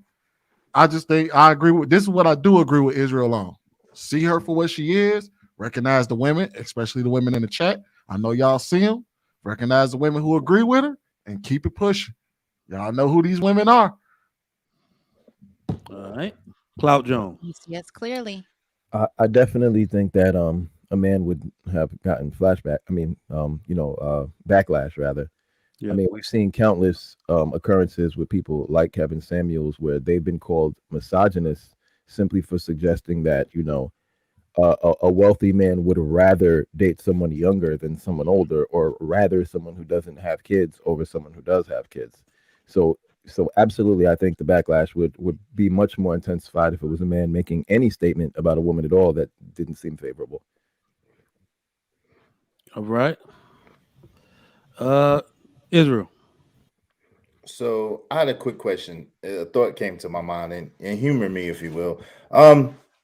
Was that why Chris Brown got canceled? Because he said he don't mess with broke bitches? Is that why? He said Because he I'm only thinking mess about with- this. He said he only messed with the black bitches with good hair. No. In the song, these girls ain't loyal. He said, you want to see me because I don't mess with broke bitches. And I was just wondering, is that why he got canceled? Because I'm thinking like that's the equivalent of what she said. Well, there was a multitude of things. Like you can't ignore Chris Brown's past, and that was just a build up. Like they was already mad at him. So anything he says is gonna. Okay, because this is the thing. Like, do I think that a man would be canceled if he said that he don't want to mess with a woman bus driver? I don't think you could get canceled for that. All right. If you're just tuning in, welcome to Lapeef Let's Talk. Let me get these super chats read. It's a lot of them shits. God damn. All right.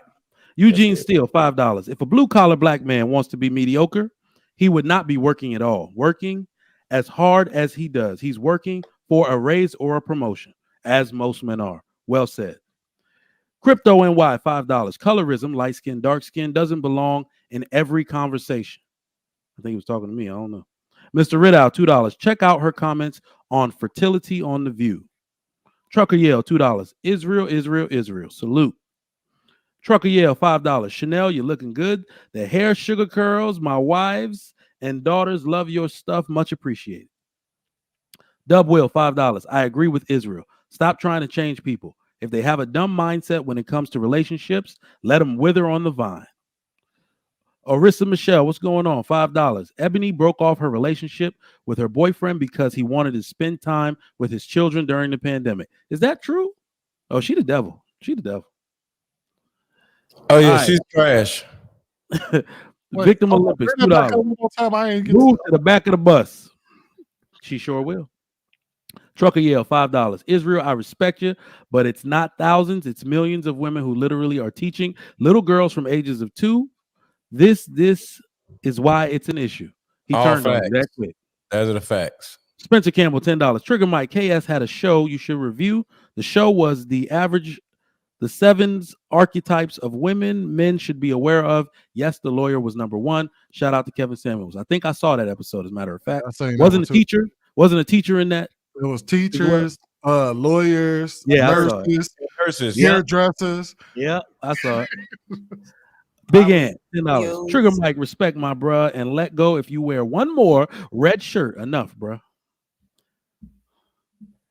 I told you look. I ain't saying it. Look, you not getting me no more. I look cute in my red sweater. What'd you say? Hold on, she said something. You said I look cute in my red sweater? I told you look the same.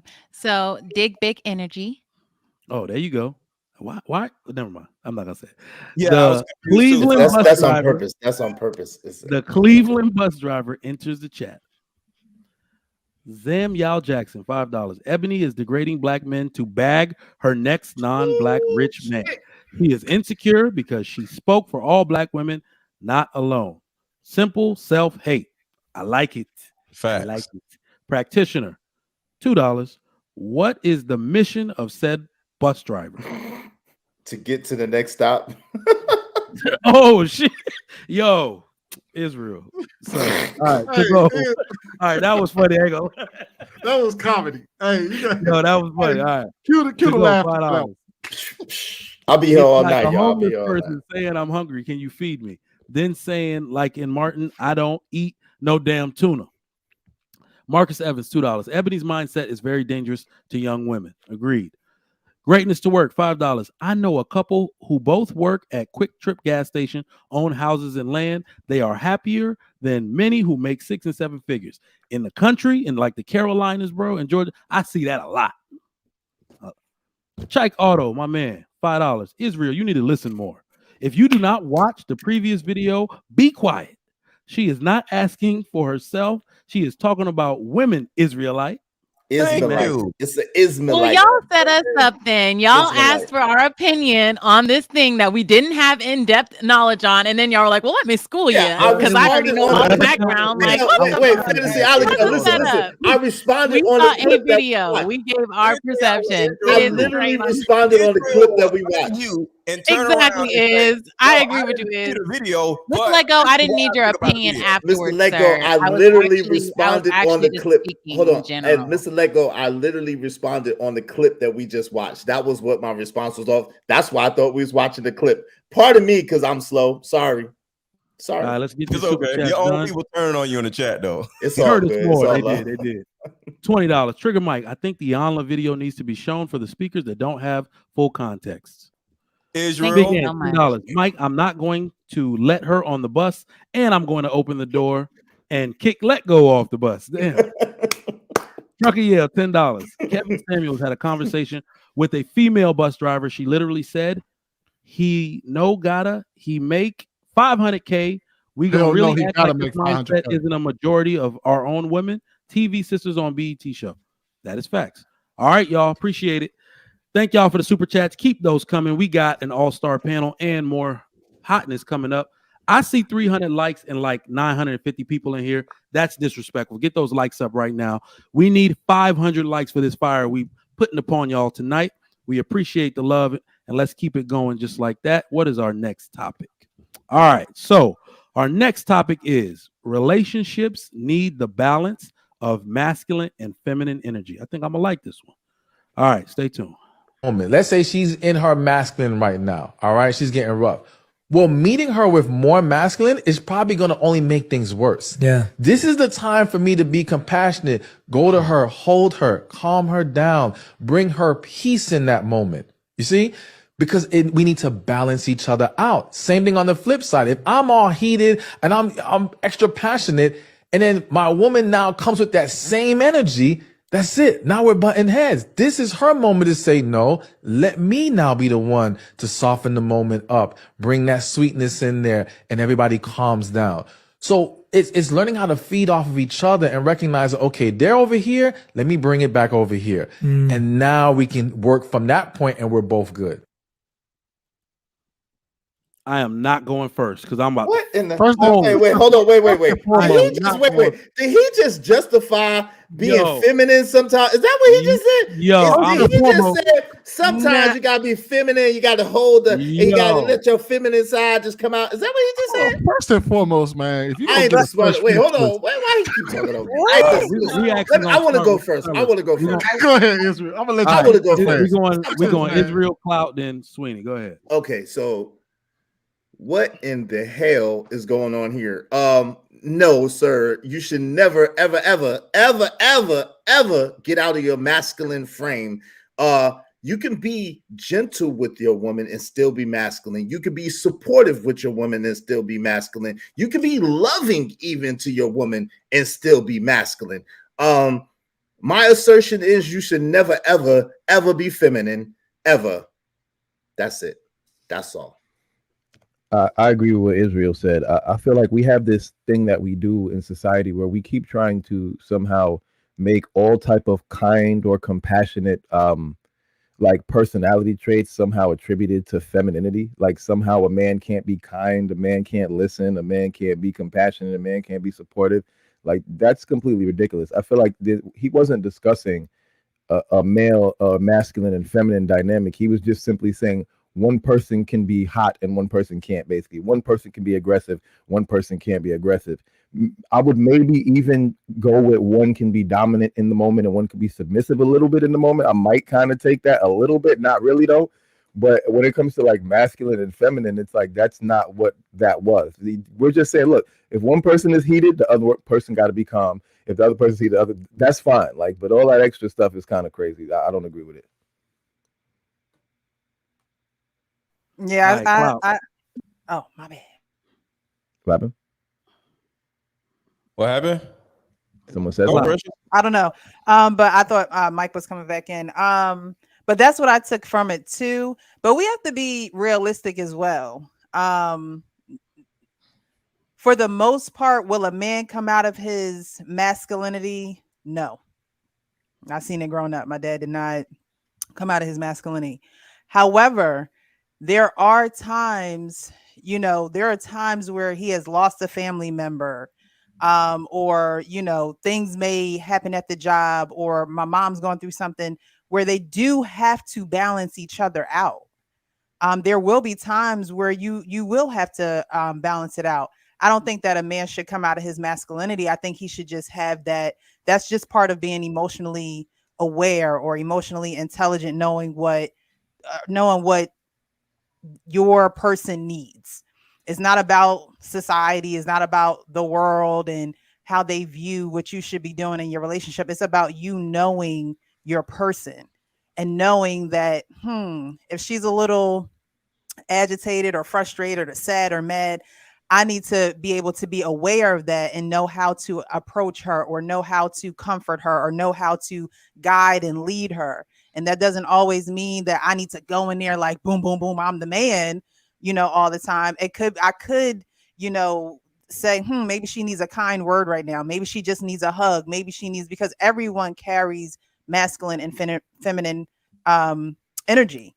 But Men that could be do masculine. carry feminine energy. So I don't think that that's something that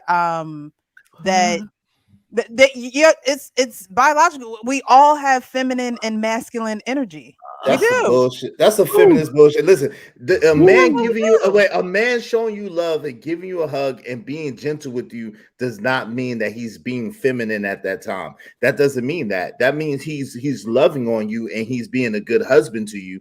But that doesn't make him feminine or he's in his femininity. No. I don't mean feminine energy. No, it's not feminine energy because you're giving your wife a hug. That's not what that is. Feminine energy is being aware that something is going on with her. It's an awareness. Your feminine energy will kick in as an awareness psychologically. It's not like Awareness you're coming is out not like, feminine. hey babe, give me a hug. Like you're not acting feminine when she needs that, but your awareness is you're submitting to knowing that, okay, I can't be macho man right now. It's just to me it's just like it's just an awareness, and something that just kicks in, but it's not that you're acting like a woman when you're trying to love a woman either. That's not what that is. I'll answer last. Y'all go ahead. All right. Let's see who has it. Well, welcome Lucky back. Are you did you see the video? Absolutely not. All right, you know what? I want to play it again actually, because the chat actually asked for that because they were like, "What did this say?" Yeah, so I'm gonna he play just that said video. what y'all. He said what y'all thought he just said. Yeah, because I need to hear it again too. He said it. All right, stay tuned. If my partner is in a very heated moment, let's say she's in her masculine right now, all right, she's getting rough. Well, meeting her with more masculine is probably going to only make things worse. Yeah. This is the time for me to be compassionate, go to her, hold her, calm her down, bring her peace in that moment. You see? Because we need to balance each other out. Same thing on the flip side. If I'm all heated and I'm extra passionate, and then my woman now comes with that same energy, that's it. Now we're butting heads. This is her moment to say, no, let me now be the one to soften the moment up, bring that sweetness in there, and everybody calms down. So it's learning how to feed off of each other and recognize, okay, they're over here. Let me bring it back over here. And now we can work from that point and we're both good. He simply described leadership, which is masculine in my opinion. And it sounds as crazy the second time as it sounded the first time. It just sounds doubly crazy. Lucky, you got the floor. I love him. I subscribe to his channel. I support him. Oh Lord, he's attractive.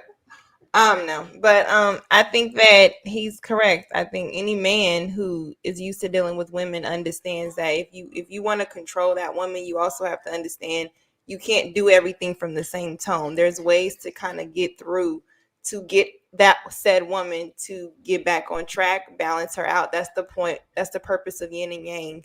That's the purpose of why she's feminine. You're supposed to be masculine, but we all have feminine and masculine qualities. So you think that a man has to hold on. Let her finish up, Israel. Let her finish I just wanted to ask her a question. I'm sorry. Hold on. Let her finish up completely. Go ahead. My fault. I know you ain't talking, Mr. Okay, Lego. go ahead. No, I just wanted to ask a question. I'm sorry. Go ahead, Lucky. Hold on, Lego. No, go ahead.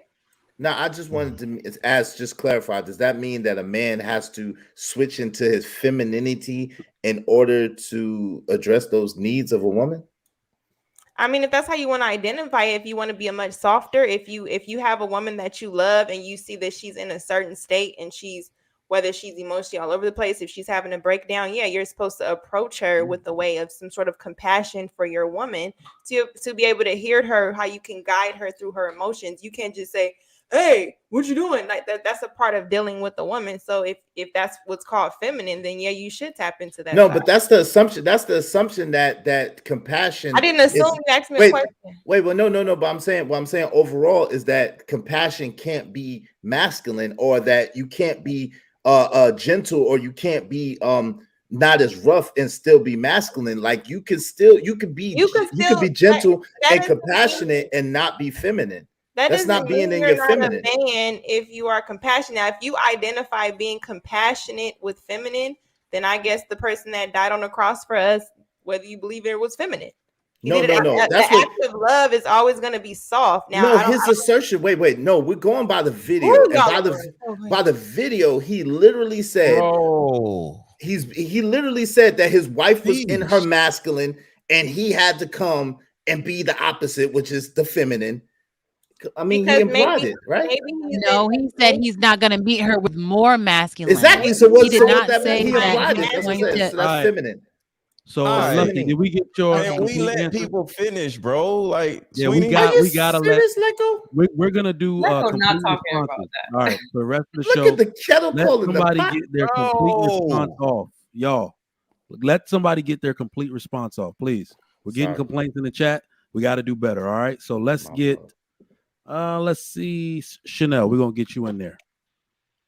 I know the men are having a hard time with the word feminine energy, but when you're in a marriage, you do have to find times to be softer with your woman, especially in times of whether it's peril, whether it's anger, or what have you. But the real thing is you just have to know your woman. You have to know what actually works. So beating your chest and being all boisterous at times where she's not going to respond to that. You have to know how to approach her. I know it's uncomfortable to say feminine, but you do have to have some type of softness with her in certain moments. And yes, there are other moments where you have to be more rigid, but how would you describe a feminine woman? Wouldn't you describe her as soft and compassionate and nurturing? Well, there are moments where a man has to be that way towards his wife. So if you have a hard time making that be feminine, then try to find another word. But those are the characteristics that you have to keep in mind when certain times like that happens in your own marriage. Solid. Sweeney. I do want to respond to the chat real quick, because can you pull up the video real quick? You ain't got to play it. I just wanted to show something real quick. Let's say she's in her masculine right. So if everybody's seen the quote on the video, it was talking about balancing masculine and feminine energy. So when he said when she's being in her masculine, he was definitely directly saying that for the man to balance her out, he has to be in more of his feminine energy. You can take it down now. Mm-hmm.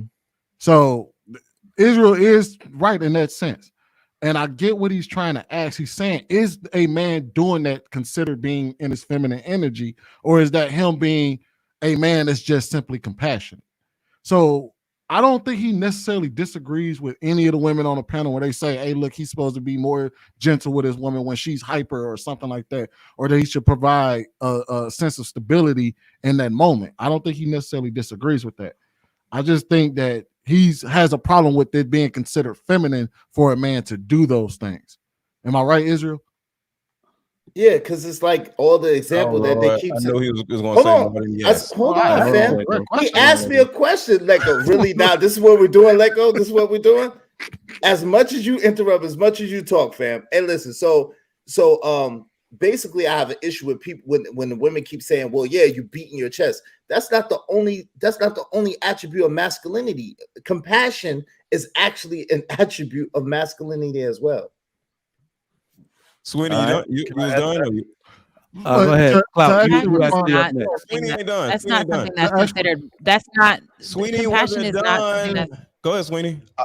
What are you talking about? Sweeney wasn't who? Yeah, I was gonna go. I was gonna I say wasn't I done. think that part of the issue. Wasn't done. Sweeney wasn't done. My bad. I didn't know. My bad. Go ahead, Sweeney.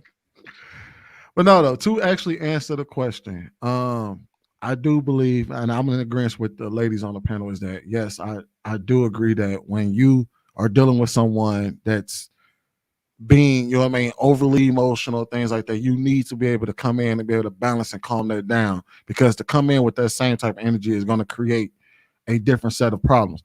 And I will also add the caveat that what he's saying really only works if you're not the target of her rage. If you the target of her rage, ain't no amount of you calming and trying to calm that shit down is gonna make her slide into her femininity. She gonna be like, "Nah, nigga, I'm mad at you," and I think and vice versa. But if she's like hyper about some shit that's going on outside of y'all, you coming in and offering her a balance, like, "Hey, look, chill out. It ain't that, you know what I mean? Let's look at this from a different perspective." I think she'll be able to calm down. But I very rarely see that situations where you see people going at it with one another, and it's gonna be, if an argument is an argument is an argument. So two people going at it is what it is. Now I'm done. Go ahead, Clout. Go ahead, Clout.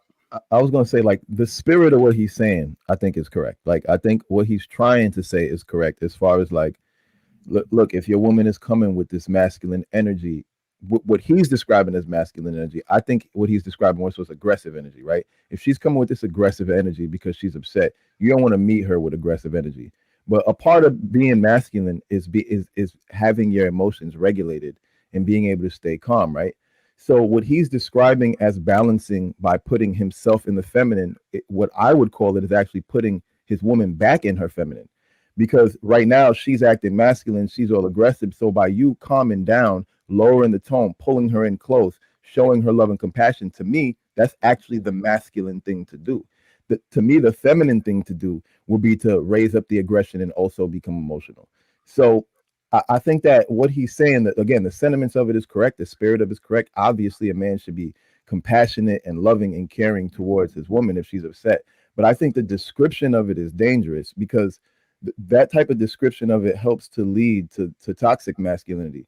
Because what happens is you got a bunch of men out here now thinking, one, that in order to fix a situation where a woman's becoming masculine, they believe that they should become more feminine instead of doubling down on their masculinity. And also it leads to a generation of men who for some reason, this is why we have so many men that are uncomfortable with expressing their emotions, uncomfortable with being compassionate, and uncomfortable being caring and gentle and tender, because they've been taught their whole life that all of these human traits, completely normal human traits, are somehow tied directly with femininity. So now any man who seeks to be masculine is going to feel like, oh, I can't be gentle, I can't be listening, I can't be compassionate with my woman. And that's completely ridiculous. Like, we have to stop acting as though masculinity is like removed from humanity. Like, men are people. We have just as much of depth as emotions and feelings.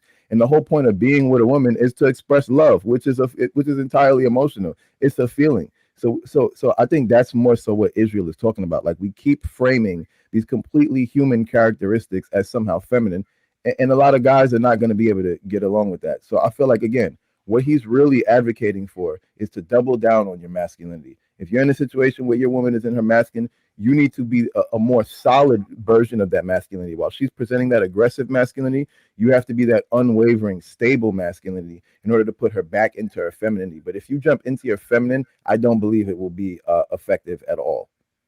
So, all right, let's get Sugar Curls in there. Okay, so to answer the question or the statement, relationships need the balance of masculine and feminine energy. I do agree with that, but it depends on who's showing it. So I think men should show masculine energy, women should show feminine energy. I think one of the problems is that women don't know how to express their feelings of anger, of sadness, of emotional disturbance without being masculine. There's a way to express that and still be in your feminine energy. So in a relationship, if a woman is expressing herself, she's upset, she's angry, but she stays in her feminine energy, the man is not going to need to regulate her. He's just going to listen to her, and he's going to understand her and she's gonna acquiesce. He's gonna continue to balance her, and they're gonna come to an agreement, and then it's gonna be solved. All right. And I think that's what I meant about beating your chest. A lot of men, they're like born fixers, and there's nothing wrong with that. But sometimes when a woman is expressing emotion, a man wants to run in and say, okay, here's to fix the problem. But a lot of times we just want you to listen, or, you know, just sit there and just absorb what we're trying to dish out or to feel. Maybe just need And a lot That's of hard. men struggle with that part. And that's when I I say do. beat the chest, because you're trying to fix, okay, yes, this is what we're gonna do, XYZ, fix. And that's admirable, but that may not actually solve her problem in the moment. All right. Let's get fantasy in there. Oh, I'm sorry, I wasn't finished with my point. Oh, my bad. Go ahead, Sugar Girl. Just real quickly, men tend to tone us out when we are in our masculine energy, when we are doing too much aggression, when we're not being cooperative. They will tend to tune us out, and that can irritate a man. So when he's irritated, he is going to start to be more assertive and more aggressive, and he's going to probably just walk away from you. I did want to read masculine traits are strength, courage, independence, leadership, and assertiveness. In contrast, feminine energy tends to be sweetness, passivity, modesty, gentleness, expressiveness, cooperativeness. So I cannot see a man who is a real man being cooperative. Men are against the grain. That's what makes society. That's what makes many things great. So I think what he's talking about in his video is particularly applying principle. Like if we are angry, we're upset, there's certain principles to apply to say, hey, let me not yell back at you. Okay. If someone is being more aggressive, okay, let me not be as aggressive to meet you, because then there's a power struggle. So I think what I see from his expression is a principle that are applied. All right. Fantasy Island girl.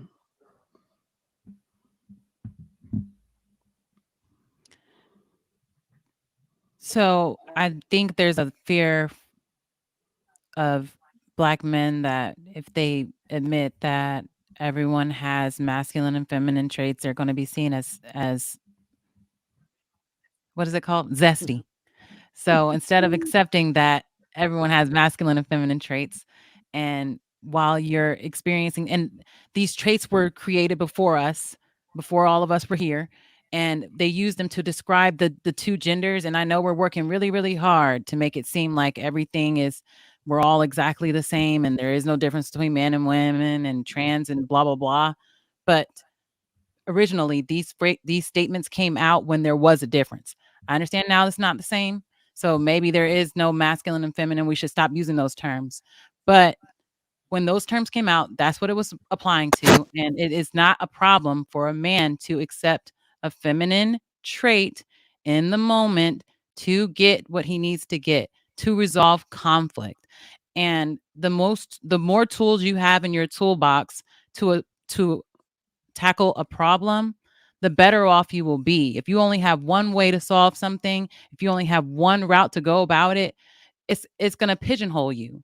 You can be more creative if you allow in something else, allow in some other options. That's just what I'm trying to throw out there. Indeed. All right, Precious, did you go on this? All right, so everybody went, right? Go ahead, all right. I have a huge problem with the guys on here, and I think it's really sad. Even though he used the term feminine or whatever, you know, he shout out to Stefan, but you know, guys in this world, in this social media world, they make a choice to be over here, over there, right? So since he's over there, when it comes to the panderer type of people, most likely he's going to speak in a panderous tone. We all know the man ain't talking about be a woman or be feminine.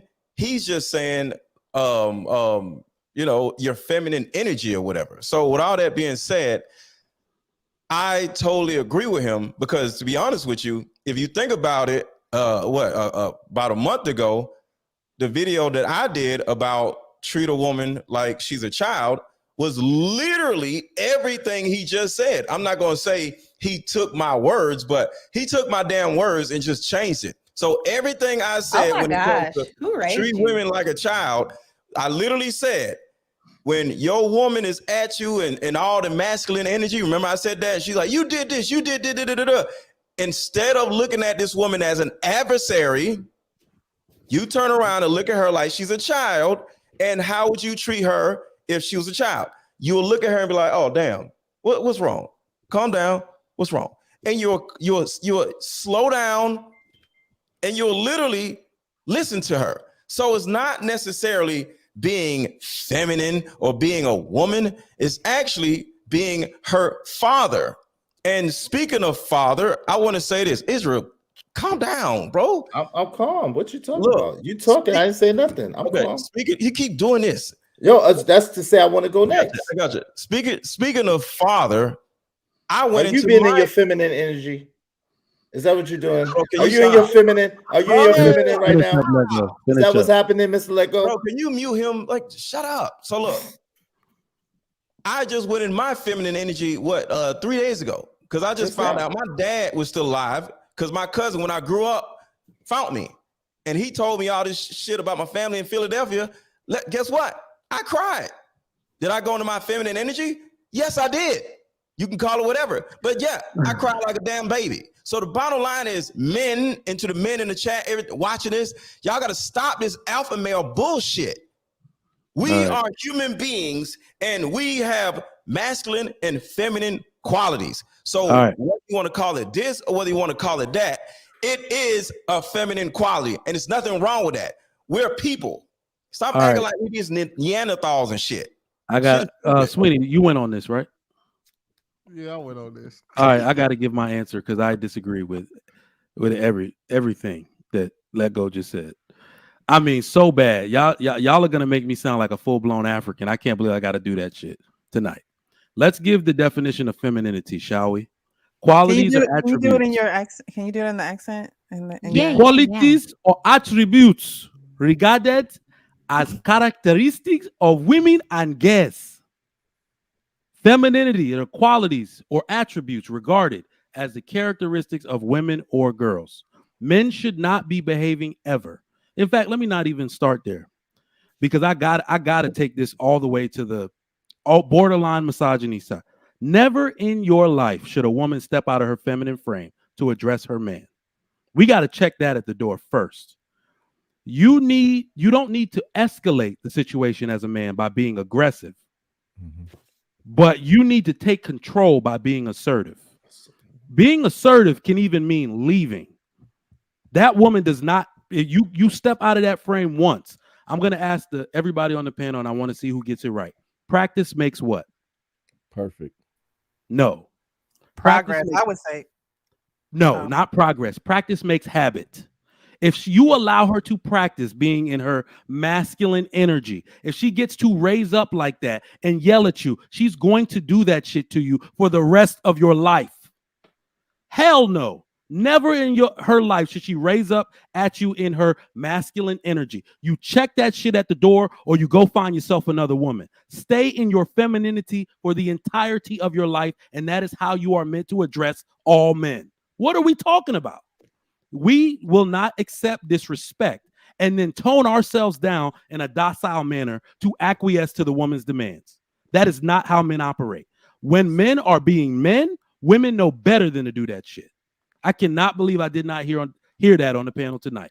What I said, hold on, stop, wait. I literally got blasted out because I said that a man should never ever get out of his masculine frame ever, and that that's basically what it is. So, but to Mr. Lego's point, Mr. Lego was saying about women or children. That's his shtick, right? Okay, cool. Women or children, and you should deal with her like a child.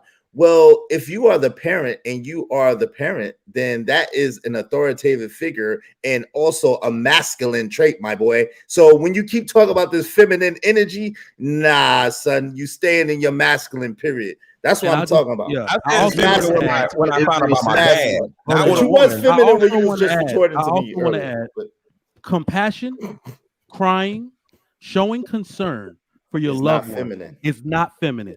I can do that in a supremely masculine manner. Exactly. That's what I said. Yeah. So I don't know why if we're actually going to say boys can cry, we need not call them feminine for doing exactly so. for crying. That's damaging. Exactly. I also All want I'm to saying point is, out one of the contradictions that I just Mr. wanted to Lexus let, made. let the men know, because I think this is important, because a lot of these little manosphere dudes teach these dudes not to cry, not to be vulnerable, and all this other shit. So if we could take the feminine part out, I'm agreeing with y'all. But at the end of the day, we are people. We're human beings and shit. We got feelings just like everybody else. And that was my point. Of course, but that's not fit. But see, this is the problem. Wait, and I just wanted to say this. Wait, but this is how dangerous. Wait, this is how dangerous this is, and this is how we got here, really, with this whole toxic masculinity bullshit. Is because we don't see any redeeming qualities in masculinity. There's no redeeming qualities to people in masculinity. They think if you're masculine, you gotta beat your chest and you gotta be hard all the time, and you gotta be rough, and you gotta be a mean motherfucker. Pardon me, you gotta be a mean dude. They think that. But that's not necessarily the case. Like, yo, masculinity has but that's not the case that they're making, Israel. Let me ask a question. The thing is, more women. Go ahead, Fantasy. It's a thin women line. cry more. Women cry more than men do. Women cry more than men do. So with that being said, that is the only reason why it's considered a feminine trait. Everyone knows that everyone cries. Babies cry. We all know that children cry, both boys and girls. However, as you grow up, as you mature, men stop crying. For whatever reason, men have stopped crying as they go through their adolescence and adulthood. They get to a point where they wait, Israel. One mic. I'm trying to be patient. I'm not in the best energy right now, so I'm trying to not do that to y'all. When a person is trying to explain what a masculine and feminine thing is, it's just saying that at a certain age, a man and a woman do things differently. It's societal norm for it. So it's not that you should be afraid to do these things, because everyone knows you're a man. So you shouldn't be afraid to cry and be in your feminine energy in that moment, because you're still going to be a man.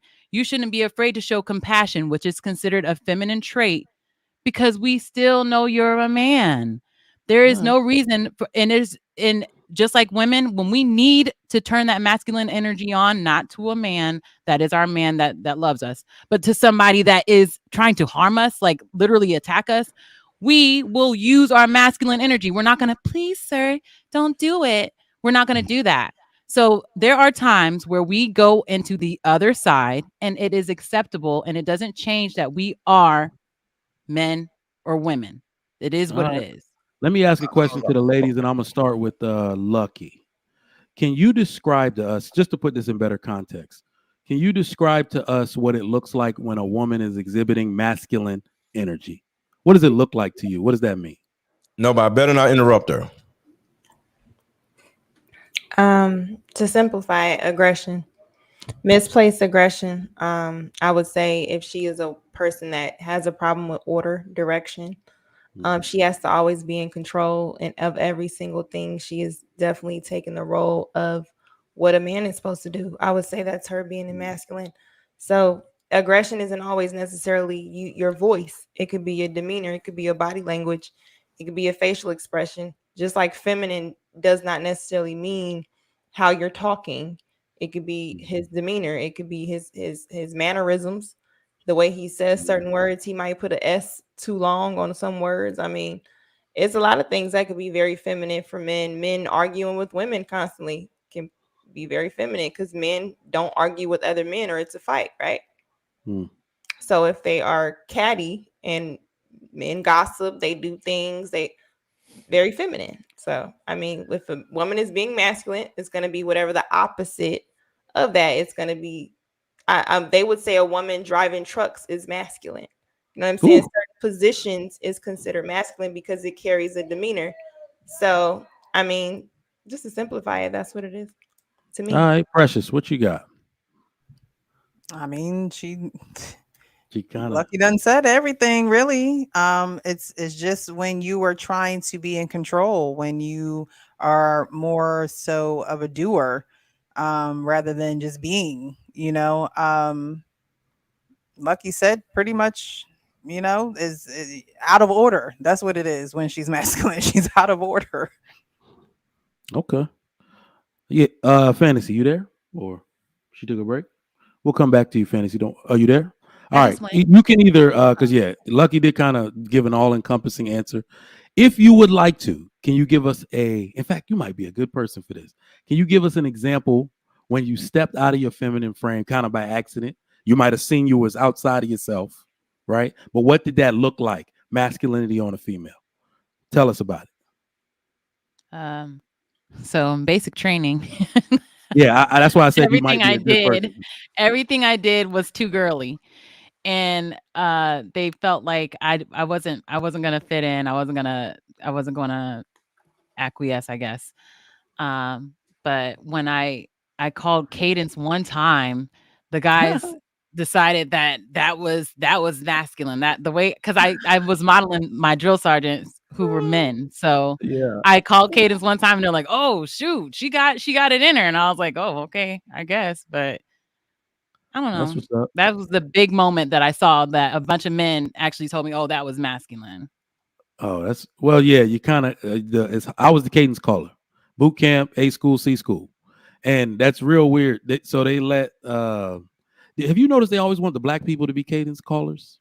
Yes, because they don't have no damn rhythm, they think we can and all it's sad. something. I don't want to run to your lack of rhythm. It doesn't work for me. I already don't want to run.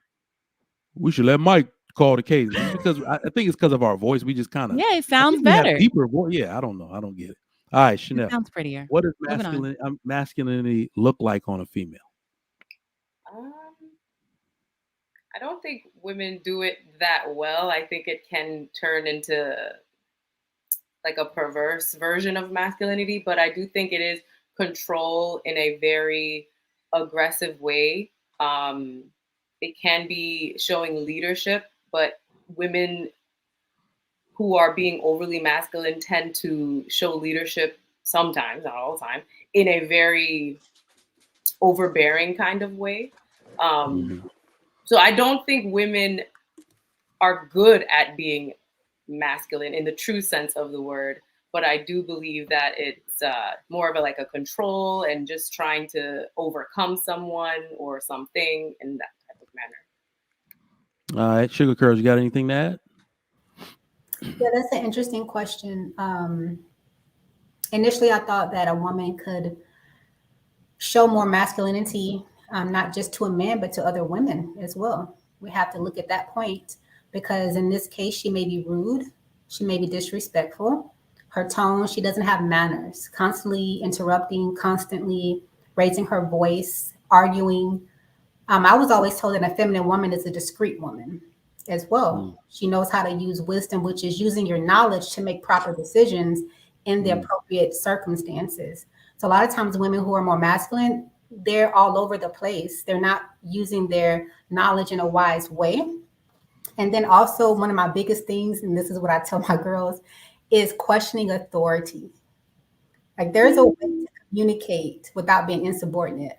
And I see way too much of that. Employees, women I've hired, just in female relationships, not even have the quality of respect for the next woman who either may be your peer, older, even younger. We have to be an example to the younger women for them to know how to be a discreet woman. So that's what I think about.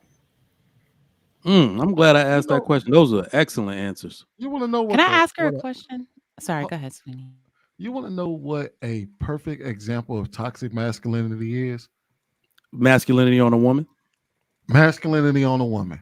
I swear to God, if you want to don't ball your face up, Lucky. If you want to see what toxic masculinity looks like, watch a woman be masculine. She exudes every bit of. No, this is this is a teachable moment because Lucky screwed her face up. Listen. One of the reasons women have such a problem in leadership positions at work is because they try to lead with masculine energy. They try to lead with too much authority. When women are in high level productivity positions, they need to lead with grace. Everybody loves the woman that leads gracefully. Nobody wants to be married to that authoritarian lady who we know as the neighborhood bitch. We should know that, right? We always loved the lady who was hospitable, who was courteous, who was kind, who was gentle. All the boys want to move furniture when she's moving. Yes, ma'am, I'll do that for you. That is how women should lead. So whenever women take on that masculine nature, they always go too far because it's not a sword you were ever meant to yield. If you're going to punish, you're going to over punish.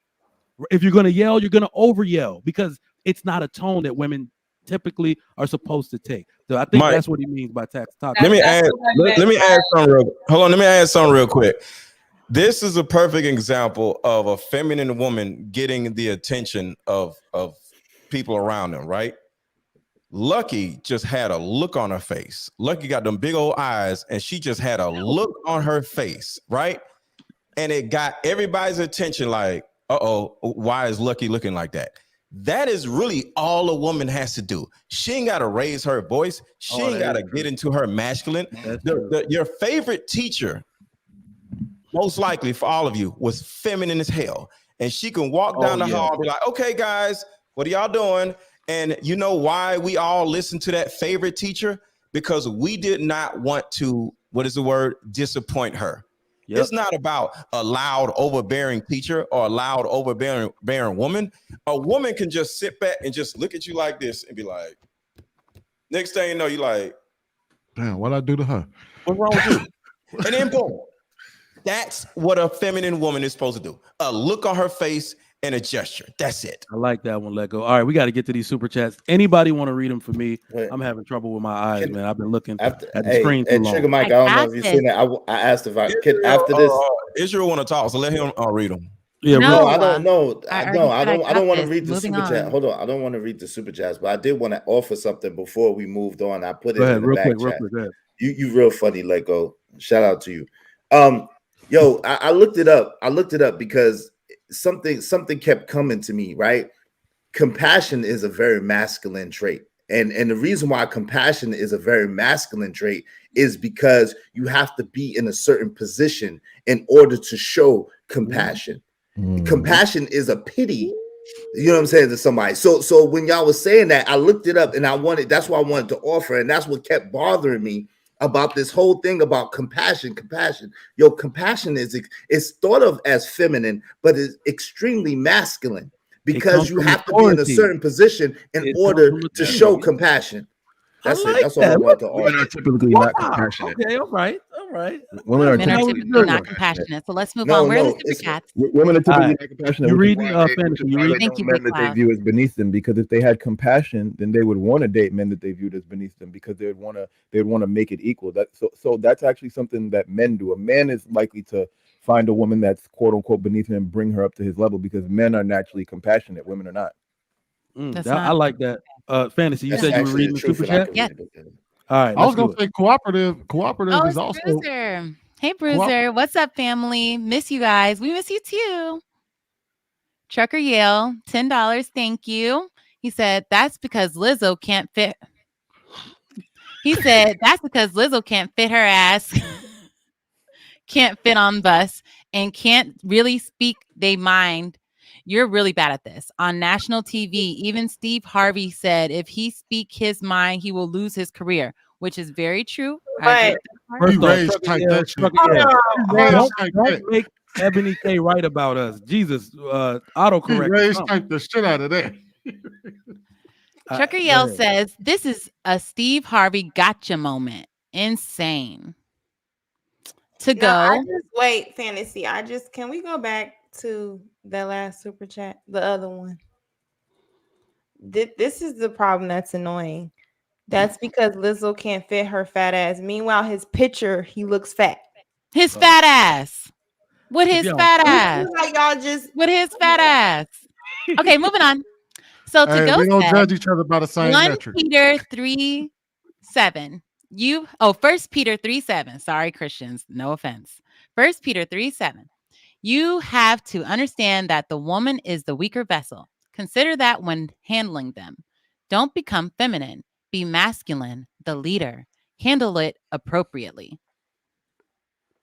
Trucker Yale says $2. See, this is where we eat the cat problem solved. You nasty, Trucker Yale. Chike Auto. Okay. Chike Auto LLC says, BS, I will check that attitude, extra toxic masculinity. Israelite, you're giving us a toxic feminine energy. Please be hush. Prophecy, the Savior says, it seems it the same on every panel besides King Talk. Y'all are adults. You have one mouth and two ears. Listen to understand instead of listening to respond. Honestly, it's getting tiresome. We hear you. Chic Auto LLC says, when a man have a pink when a man has a pink color on, we are going to have a feminine energy all night. God And a damn. pink hat, we are done. My dude, this is magenta, my guy. This is magenta. Get it right. Get And- your colors right. See, we know you don't know nothing about fashion. This is magenta. We're reading the super chat. Keep going. Keep reading the This is super chat. magenta. D-Dub Trucker says, reading the super fellas, chat. y'all take it easy. Ladies, good night. Good night. Prophecy the Savior says, here's an idea panel. Thank you for your ideas. Grab a notepad and write down the points you disagree with. Oh, yes, that's what I've been Actually, doing. he's not lying. Since it seems like the reason y'all interrupt people because you don't want to forget your rebuttal. Simple. And I have a notepad pulled up that I've been writing stuff down in. I ain't gonna lie, he got me there. That's what And I want to do. Intelligent people write shit down, y'all. He got You me see paid. me? I ain't got no Sure damn do. notebook. I ain't got no shade. notebook, no nothing. Shit. Don't put that phone he got down. me There ain't pegged. nothing on that phone. Let go. You lying. Go ahead. He got me pegged. And I'm man enough to admit that. All right. Go ahead. I don't want to ruin your name, but Zamyal Jackson Z says, huh? Z Jackson. Z Jackson says, stop associating verbs with fem and mask energy. To be kind, aware, or calm is fucking human. A leader mixes any situation. Facts. Matching her mood is feminine. Billy Goat Gruff says, pay attention, men. Is there still confusion why then is an abundance of why there is an abundance of feminine black boys when an entire panel of black women keep trying to push femininity on you? But the men agreed.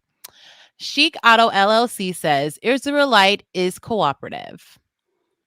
He loves me. Jack Carter says, I like my... What? I like my women like Baby D from next Friday. I hope he's joking, but go ahead. JJ Carver, isn't the guy just saying to address the problem logically? Maybe he explained it wrong. It's not logical to yell back. He's just looking for the least confrontational outcome. We all agree with you, JJ. Yeah, I don't think anybody disagree with that. I love it when you call me big. Papa Smurf says, Sugar Curl Salon makes a lot of sense. She gets it. Big Smurf energy. Chic Auto LLC says, let go is cooperative. Prophecy the Savior says, I think Mr. Lego has Alzheimer's. Honestly, someone needs to check up on him. Hold on, fantasy, real quick. Y'all do know that the world would not have been built if men weren't cooperative with one another, right? Like, we're always cooperative with each other.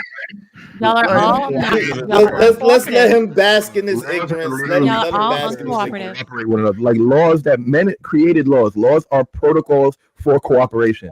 Shit, I'll do you one. I'll do you one better. Men created monogamy. Okay, so no. Hey, you can't build a world of nobody if all men weren't cooperative. If all men were uncooperative, this would not be based off of. Thank you, bro. All men are Men uncooperative. are cooperative. So Marcus Evans, look, that's what the gentleman said. Marcus Evans says, come on, bruh. Let's stop the goofiness. All right, Face palm. Mr. Let Go. Oh, this is Trucker Yale. Mr. Let Go, please go eat ass. In aisle 7, please take your time, good sir. Please go get a dictionary, Trucker. Yeah, goddamn. I love it when you call me big. Papa Smurf says, practice makes permanent. So yeah, it's a habit. I like that. Marcus Evans says, trigger Mike on ether time. Yeah, He be ethering. Billy Goat Gruff says, my bag an entire panel of women and Mr. Simp go. What? At least they didn't include me with the women.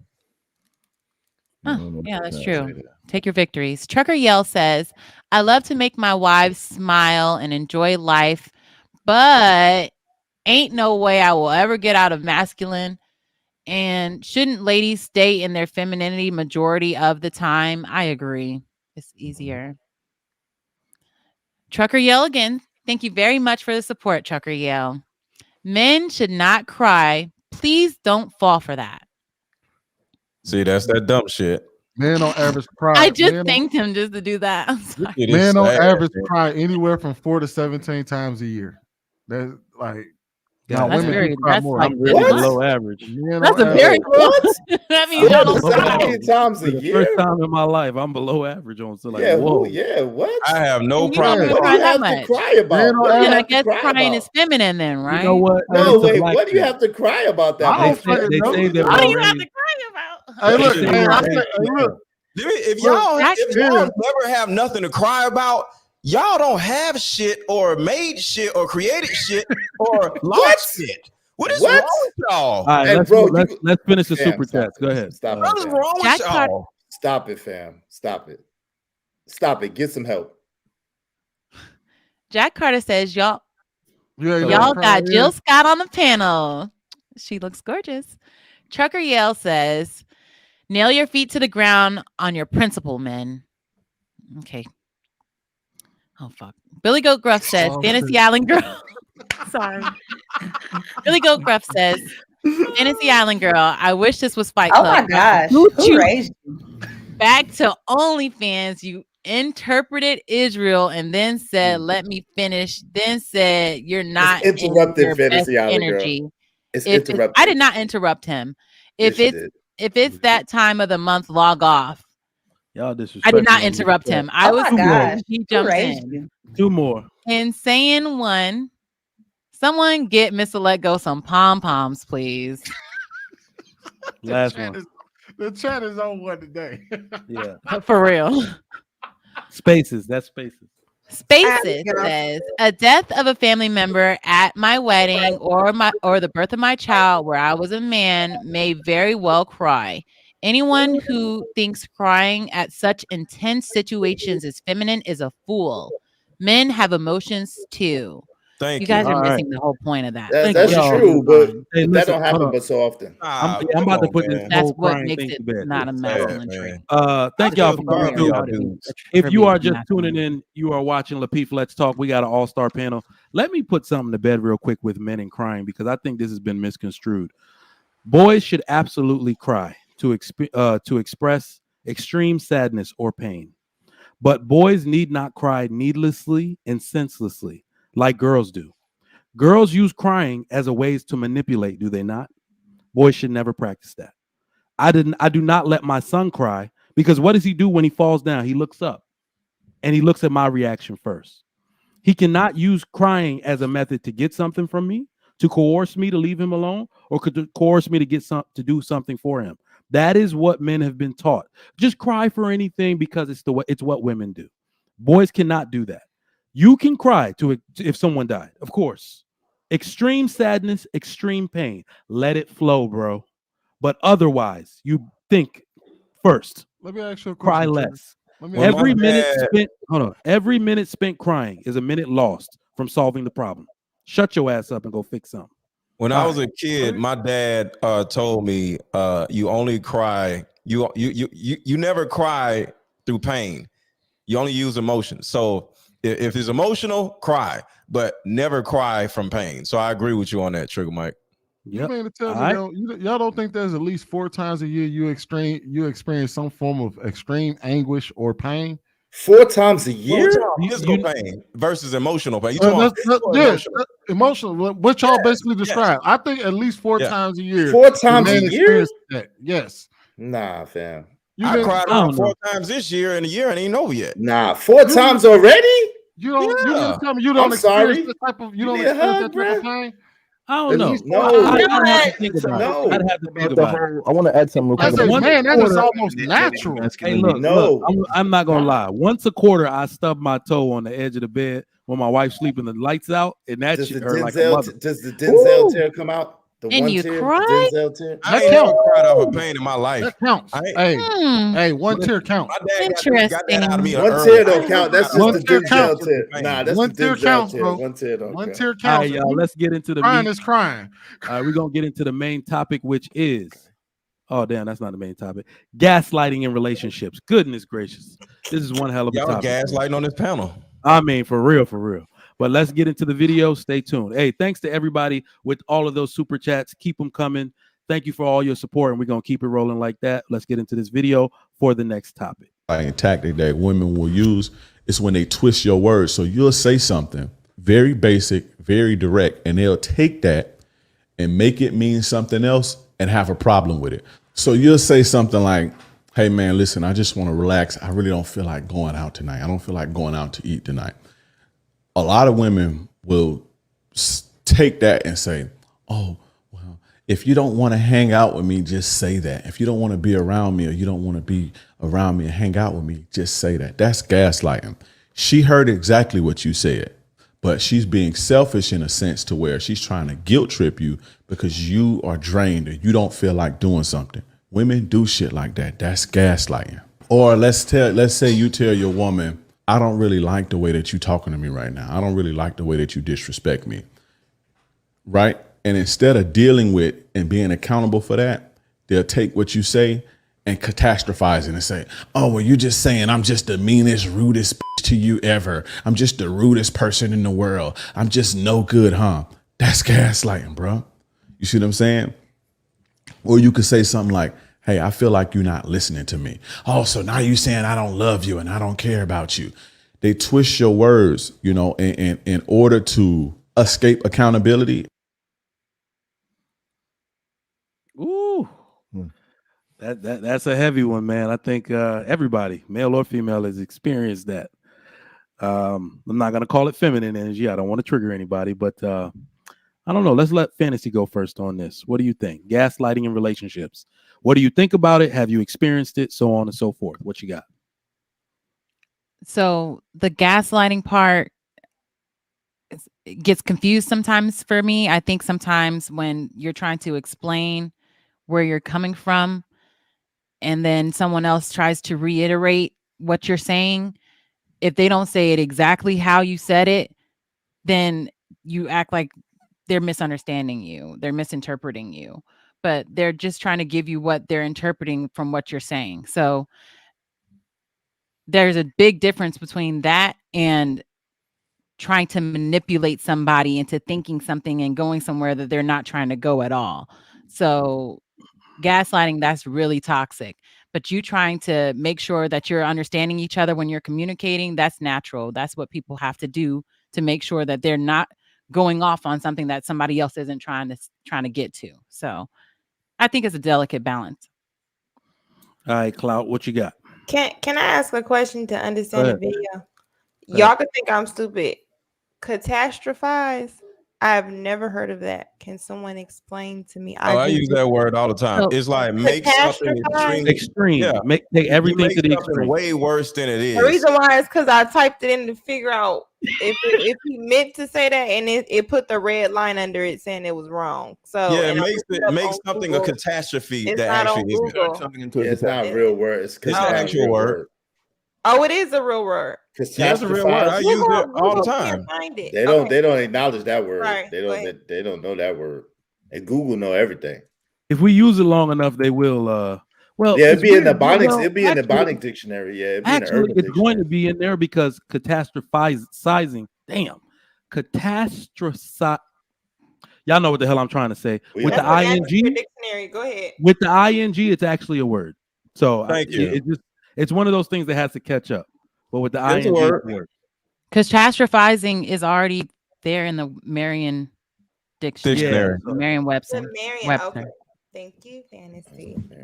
All right, now what's the actual question? It says gaslighting in relationships. As he explained it, have you ever experienced that, and what are your general thoughts on gaslighting in relationships? Oh, okay. I've absolutely experienced it how he's described it, and I definitely think it happens a lot. I mean, as a man, I've experienced it from women a lot, and I definitely feel as though in society right now, I feel like a certain level of like narcissism is encouraged in women, and I feel as though because that's what gaslighting is. You know, gaslighting is a narcissistic trait if we call it what it is. So I feel as though a lot of times we experience that with women because a lot of the ideals of feminism are actually like the tenets of narcissism. You know, so I think that any woman that takes on feminism is actually also taking on narcissism. So if she has those feminist traits, or she follows that, or has that belief system in her life, you're going to see gaslighting happen. Because even if you look at how the arguments go, I mean, even if we get into like how these communities are going right now, literally some of these communities are complete gaslighting just by nature, like men telling you they're women, women telling you they're men. All those things are gaslighting. And it's becoming commonplace on the feminine side of society because of that narcissism that I think is encouraged in women. All right. Chanel, what you got? I do think women are more emotional. So if a man says, I don't want to go out tonight, I think some women will say, well, you don't want to hang out with me or you don't want to spend time with me. I think, like Fantasy was saying, sometimes it's just trying to communicate, trying to understand. It takes sometimes to do that. It's not right, but a lot of women are like that. I don't necessarily think that is gaslighting unless her purpose is to minimize your feelings. But I think in a normal relationship, which is what I hope we're talking about here, a lot of women, when they hear certain things in their head, it changes and it's not good, but that's just what happens. All right. Israel. I think that, of course, I've experienced it, and I think that a lot of women do it unintentionally. Like it's not like something that they do on purpose, or even that they're really cognizant of doing. At the same time, a lot of women do it naturally, and it's part of, I believe, their protective.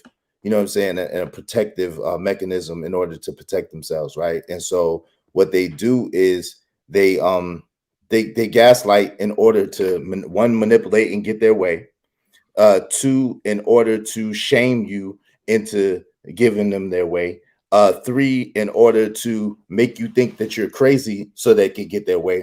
And four, in order to make you seem like you stupid in order for them to get their way. So the bottom line is women use gaslighting tactics and techniques, I think, naturally and really not intentionally a lot of times to get their way.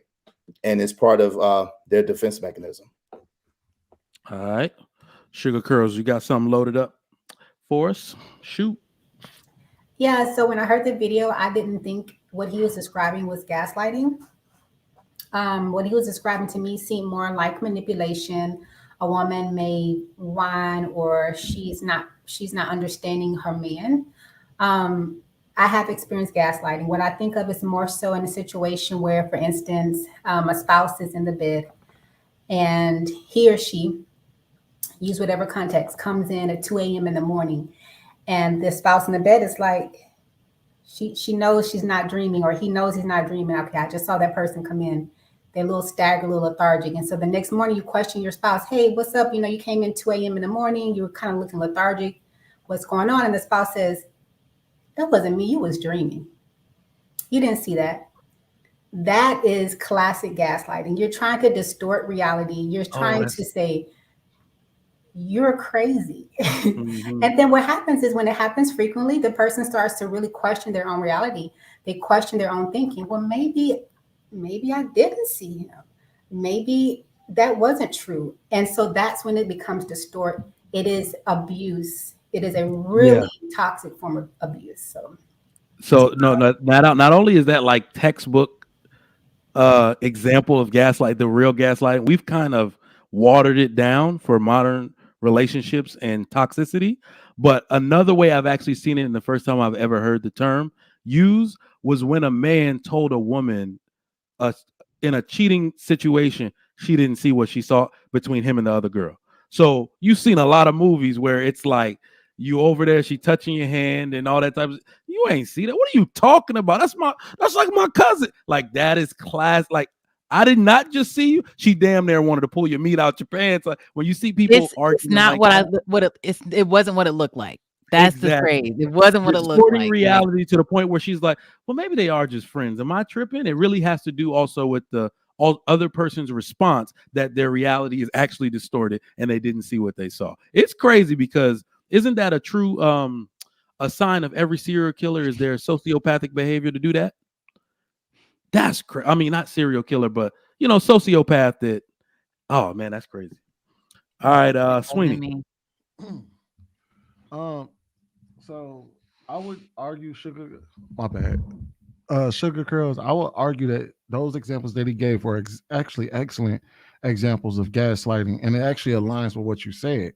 Because one of the things when he said, hey, look, I don't feel like going out right now, and she says, oh, you just don't want to hang out with me. That is her manipulating reality and trying to make him feel, trying to make him feel bad or manipulate him into believing that there's something wrong with him for not wanting to go out at that moment. So I would argue that those are actually excellent examples of gaslighting.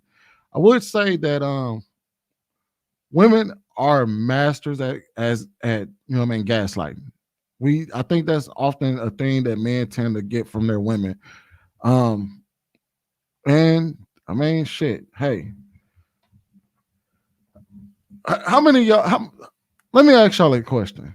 What is an example of gaslighting that y'all have experienced, fellas? So I'm not gonna lie, I don't experience gaslighting.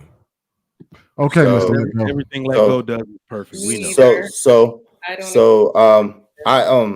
I help somebody get their credit straight and get them situated. But before I help them, I say, hey, look, I know how you get down. Don't do anything. Don't put in inquiries or anything on your credit. And it was like, why would I do something like that? I would never do that. Why would you think I would do something like that? And then lo and behold, they went and bought a Mercedes Benz. Okay. I think that was just lying. Sure that applies. That's gaslighting. No, hold on. Yes, because hold on. It's not. No, it is gaslighting. Hold on, wait. Hold on for a second. It's gaslighting. It's gaslighting. It's gaslighting because they tried to make it seem like I was crazy, and they tried to make it seem like I didn't know what I was talking about by telling them not to do something, and they tried to put it on me. Like, why would I think that they would do that? So that's not just lying. That is technically gaslighting. Gaslighting. That wasn't gaslighting. Gaslighting. It's pretending that she don't know what the situation is, knowing that she's asking you for help, and you're saying, "Hey, don't do this," and she's like, "Oh, why would you think I would do that?" You're asking me for help. That's gaslighting. That's not gaslighting, though. It is because she's trying to make it seem like I was crazy for thinking gaslighting. All right, one mic. Like that she was in denial of her habits rather than. But that still was gaslighting. That wasn't gaslighting. We're gonna sit with that one. Gaslighting is purposeful. You're doing it on purpose. You're trying to manipulate. It's not the same. If she went and just went and got a Benz afterwards, that is gaslighting. She did it on purpose. Gaslight you and tell you that you're correct. Hold on, wait. Gaslighting is the action of repetitively and often brazenly lying to someone to manipulate them, and ultimately control them in the relationship. It could be it could be divided into 4 different types: outright lying, manipulation of reality, scapegoating, or coercion. Often they experience this combination of these 4 types and not just limited to just one. So that was in a simple form, gaslighting would be making me question what you feel, your reality. So if you're saying you're making me feel like this, or when you do these things, I feel X, Y, and Z. So you're saying you feel that way because of insert something that you did not feel that way. So I can make you question what you just said you feel. So that way, in the end of the conversation, you feel wrong for feeling this way. And more than likely, you're apologizing to me. That's gaslighting, trying to say what you feel is something else so that the other person, so you could be wrong for feeling that way. Not lying, saying I'm not going to do something. Now, they didn't say, they said, why would I? See, they didn't say I wasn't going to do it. They said, why would I do it? And it was like, they was making it seem like, it was a little more detailed than that, but they was making it seem like I was crazy for even thinking that they would do something like that. That is a form of gaslighting. Let me give my example and see if this is gaslight. I'm asking because this is a very detailed definition, so I want to make sure. I had an ex-girlfriend that used to, she was a little bit aggressive, a little bit feisty. And the worst part about it, I told y'all, I don't like don't take this the wrong way, Lucky. I don't like looking at you because y'all look exactly alike, and I hate that woman. I mean, y'all are twins. But anyway, like I got people from college watching. What was that Usher song that talks about that? Y'all Wasn't look that Usher? exactly alike. Oh, you remind me of a girl that I once knew.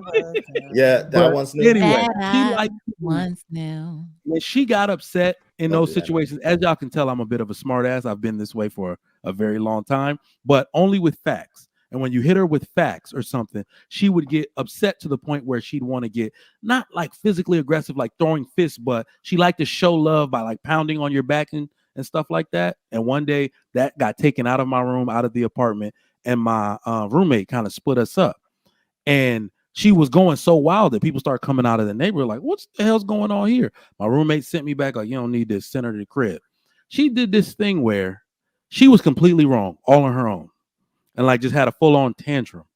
But then naturally, this has been my girl off and on for like 4 years at the time, sends me a long text message explaining how it's my behavior that made her go do that to that extreme extent because she was embarrassed at this point. Breaks up with me, then continually sends me text messages throughout the day about how my behavior throughout the entire relationship led her up to that point, to the part where I actually did what Lucky was saying, and I started to feel a little sorry about who I'd been the entire relationship. A little bit. Is that gaslighting? I don't know. That sounds like it. Seems like I also think like a lot of people who have been abused will also say certain things like, oh, well, the abuser would say, oh, well, you made me angry, that's why I did it, or something like that. So that, to me, that sounds like an abusive situation too. Hey, Israel, can I ask you a question? What's up? That lady who told you that, of course, why would you think I would buy a car? When you pointed out the fact that she bought a Mercedes and that hurt her negatively, what was her response? Like, did you ever have a conversation with her afterwards about where she went wrong? What was her response? Her response was, "What was I supposed to do? You know, I needed another car. My other car was breaking down. You know, I needed this and that." Yeah, she didn't accept no responsibility or accountability for it. I'm sorry, it's not gaslighting. Okay. Yeah, that was just her being a woman, being a child. Okay. That's it. Okay. I sat on it. That was just her being irresponsible. That's a trait that a man or a woman can have. So if she, okay, no problem. I'm just addressing this to let go with that child thing. Chanel's so pretty and correct. Thank you for saying that, Chanel. Thank you. But what? Like it's a child. Like it's women. Okay, we're not gonna go down this rabbit hole, but altogether, women do these things. They'll do anything under the sun in order to get their way, and just in my opinion, just to help the men. A woman has one time to attempt to gaslight me, and it's over. You ain't got to cheat on me. You try to manipulate me or something, it's a wrap. So I personally, since a teenager, I don't have no gaslighting problems because I'm going to look at a woman like, oh, so what's happening? And in the middle of her gaslighting, she's going to change the verbiage to make sure she doesn't gaslight me because she knows by the look of my face that if she tries to go down this road, it's gonna be a problem. What? You don't think you gaslight? Mr. Legro, I think you slightly gaslit Coach K less. It ain't slightly. Oh no, you did. Wait, how? Wait, I want to hear this. How? I'm listening.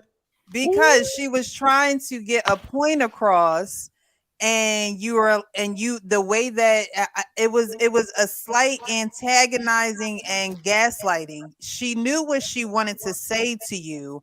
However, the way that you were responding was throwing her off, like you were gaslighting her as if she didn't know what she wanted to say to you. Okay, let me respond this because I remember exactly because somebody else did a show about it. The fatty guy, Team Fatty. Mm-hmm. So they replayed the video so I actually seen the video again. She came up interrupted everybody and said, well, Mr. Let Go, you say this to women, you say that to women. And I just simply said, okay, can you elaborate on what you think? Because one of my ways of coaching women is there's a tell me more technique. Instead of feeling defensive when somebody calls you a this or calls you a that, you just say, well, tell me more, or either can you elaborate, or what do you mean? I literally used my own technique on her. And then when she came back 20 minutes later to argue, then I was like, yo, we on something else. This is rude for you to just make this about me and you, and we talk about a totally different subject. I looked at the video. Why'd you apologize? Absolutely not. Oh, whoa. I apologized to her because I told her to shut up. Hey, I said, shut your ass up. And I was wrong for saying that. I didn't apologize for what we were saying. I said, shut your ass up. And that was disrespectful. Lucky, the chat is saying that I made you feel uncomfortable by saying you looked like my ex. Did I make you feel said uncomfortable? about 4 times. About 5, 6 times. And you put it in chat. I'm not easily. I put it in the back chat. Like, sometimes I'm dramatic, but no, I don't care. I'm like, if you don't you care, got good taste, you go ahead. I'm like, so y'all wait. So y'all trying to tell me that wasn't a form of manipulation that the person did? Yeah, that wasn't manipulative. You're not gonna let that go. No, I'm not gonna let it go. I'm not gonna let because of who it was. Because of who it was. Wait, hold on. Because of who it was. Square peg in that Because of round who it hole. was that did it. Because of who it was that did it. I'm not gonna let it go. No. Israel, I'm sure you were gaslit before, but I just don't think that's You keep trying to resubmit that paper. It's not. Wait, so it was not manipulative. Is what I'm asking. Was it manipulative? You know what? Israel. Let it go. Just like Let Go said, we're gonna gaslight you and pretend that you were and actually pretend correct. that was gaslight. You I were- just you want were to know if it was absolutely right. manipulative. Oh wait, I'm gonna explain. I'm asking a question. Let go. I'm gonna explain. We talked about you and Coach K. Why can't I ask if I was manipulated? I'm Coach K. Move on. I'm gonna explain. No. I'm gonna You ain't explain. move on from them red sweatshirts. Hey, Israel, I'm gonna explain how. That's the reason why I asked you that question, because how she would have, like, if she would have came to you and been like, see, you the reason, like, if she would have tried to make her failing your fault after first telling you that, you know what I mean, then she would have probably gaslit you. But because she was just like, oh well, you know, I had to buy a car and all of that, she really wasn't. She was just doing what came normal. You just happened to call it out, and she just straight up was like, no, I'm not gonna do that, and then she lied and did it anyway. But if she would have came back to you and made you feel some type of way and made it your fault why she failed, then that would have probably been a form of gaslighting. So Precious, you're going next, but let me just say this to what Sweeney just said. When he said that little example, do you know who the number one gaslighters are of all time? Sure. Mamas. When you said that little thing, I was like, "Ooh, that sounds like somebody mama." Hey yo, Ooh, that was my mama. That's why I asked. That was my mama that did it. That was my mama. I was gonna say this started out young. That was my mama. That was my mama that did Talking that. about your own mama on the panel. Caribbean like somebody mama. Ooh, it was. The panel talking about their mama. He said that was I his just mama. asked. It was, fam. It was. Y'all caught me. It was my mama. Damn. But we had to know we caught you. My fault. I got caught. This dude is sneak. His mom watching somewhere. I'm not, Mr. Let Go. I'm not. You so sensitive, fam. You sneak this in your own. Hey, mama. No, mama. I'm sorry, mama. Everybody knows. He just want to go home and be like, Mom, you gaslit me. Nah, I don't live in the 90s. Hold on. In the 90s, everybody was making songs. You gaslit me. You do this to me. Everybody in the 90s was making songs about how much they love their mama. We're going to be making songs about how much our mamas want shit. That's hilarious. Oh, no, all right, Precious. My mama was a beautiful, wonderful, lovely woman. If you're now watching. You gaslighting. Who gaslighting? Damn, he's such a snitch. God, Mr. Let Go. After that Freaknik documentary come out, it's gonna my mama wasn't in there. She was too old to be in that. My mama wasn't in it. My mama. She was too old to be out there. She was too old to be out there. All right, Precious, you got it. Gaslighting in relationships. What are your thoughts? I believe that gaslighting I believe that's a new term. However, manipulation is something that women have been doing since the beginning of time, and it started out when, women are little girls. It's a little girl could do something and hit the older brother or whatever, and parent turn around, the brother say, ouch, what you hit me for? What do you mean I hit you? I didn't hit you. You know, it starts when a woman is a little girl, and if nobody checks it, or she feels like she can, or she has went through manipulation 101, 102, 103, like she's an expert at it now. And so that forms that toxic environment where you can't really understand, you can't get understanding, and it's written that in everything that you do you should get understanding. So someone who is committed to misunderstanding you is a gaslighter. Someone who is committed to not wanting to understand you, not wanting to get on your program, not wanting to respect you, because I think that is very disrespectful to gaslight somebody too, especially when you know what's going on and you're trying to make it seem like they're crazy or they don't know what they're talking about when you both know exactly what's going on. So I find it very disrespectful to do that and unloving. But guess what, though, Precious? You next, let go. There's still somebody that called Team Fatty over here to they just snitched on you, Mr. Let Go. So look, Precious, guess what? They still little girls to this day. They don't grow up. So I just wanted to say that. But no, I don't really have a story about gaslighting, Trigger Mike, because women don't gaslight me because they know, they know better. You ain't got no woman. He is full of shit. He's always up here talking about what women do to him. He's single ass. Single. You single. You lonely. You the statistic. Why y'all hating on me? Hey, look, I'll be the first one to say Mr. Let Go full of shit. You ain't got no job, Tommy. I can't believe they just did that to you. I can't believe they just did you ain't got no I don't job. have women problems. How about this? You ain't got no woman. We know you don't have no problem. No woman. Shut up. Let go. Any of my exes in the chat, y'all free to expose me. They left you. They left. They ain't trying to.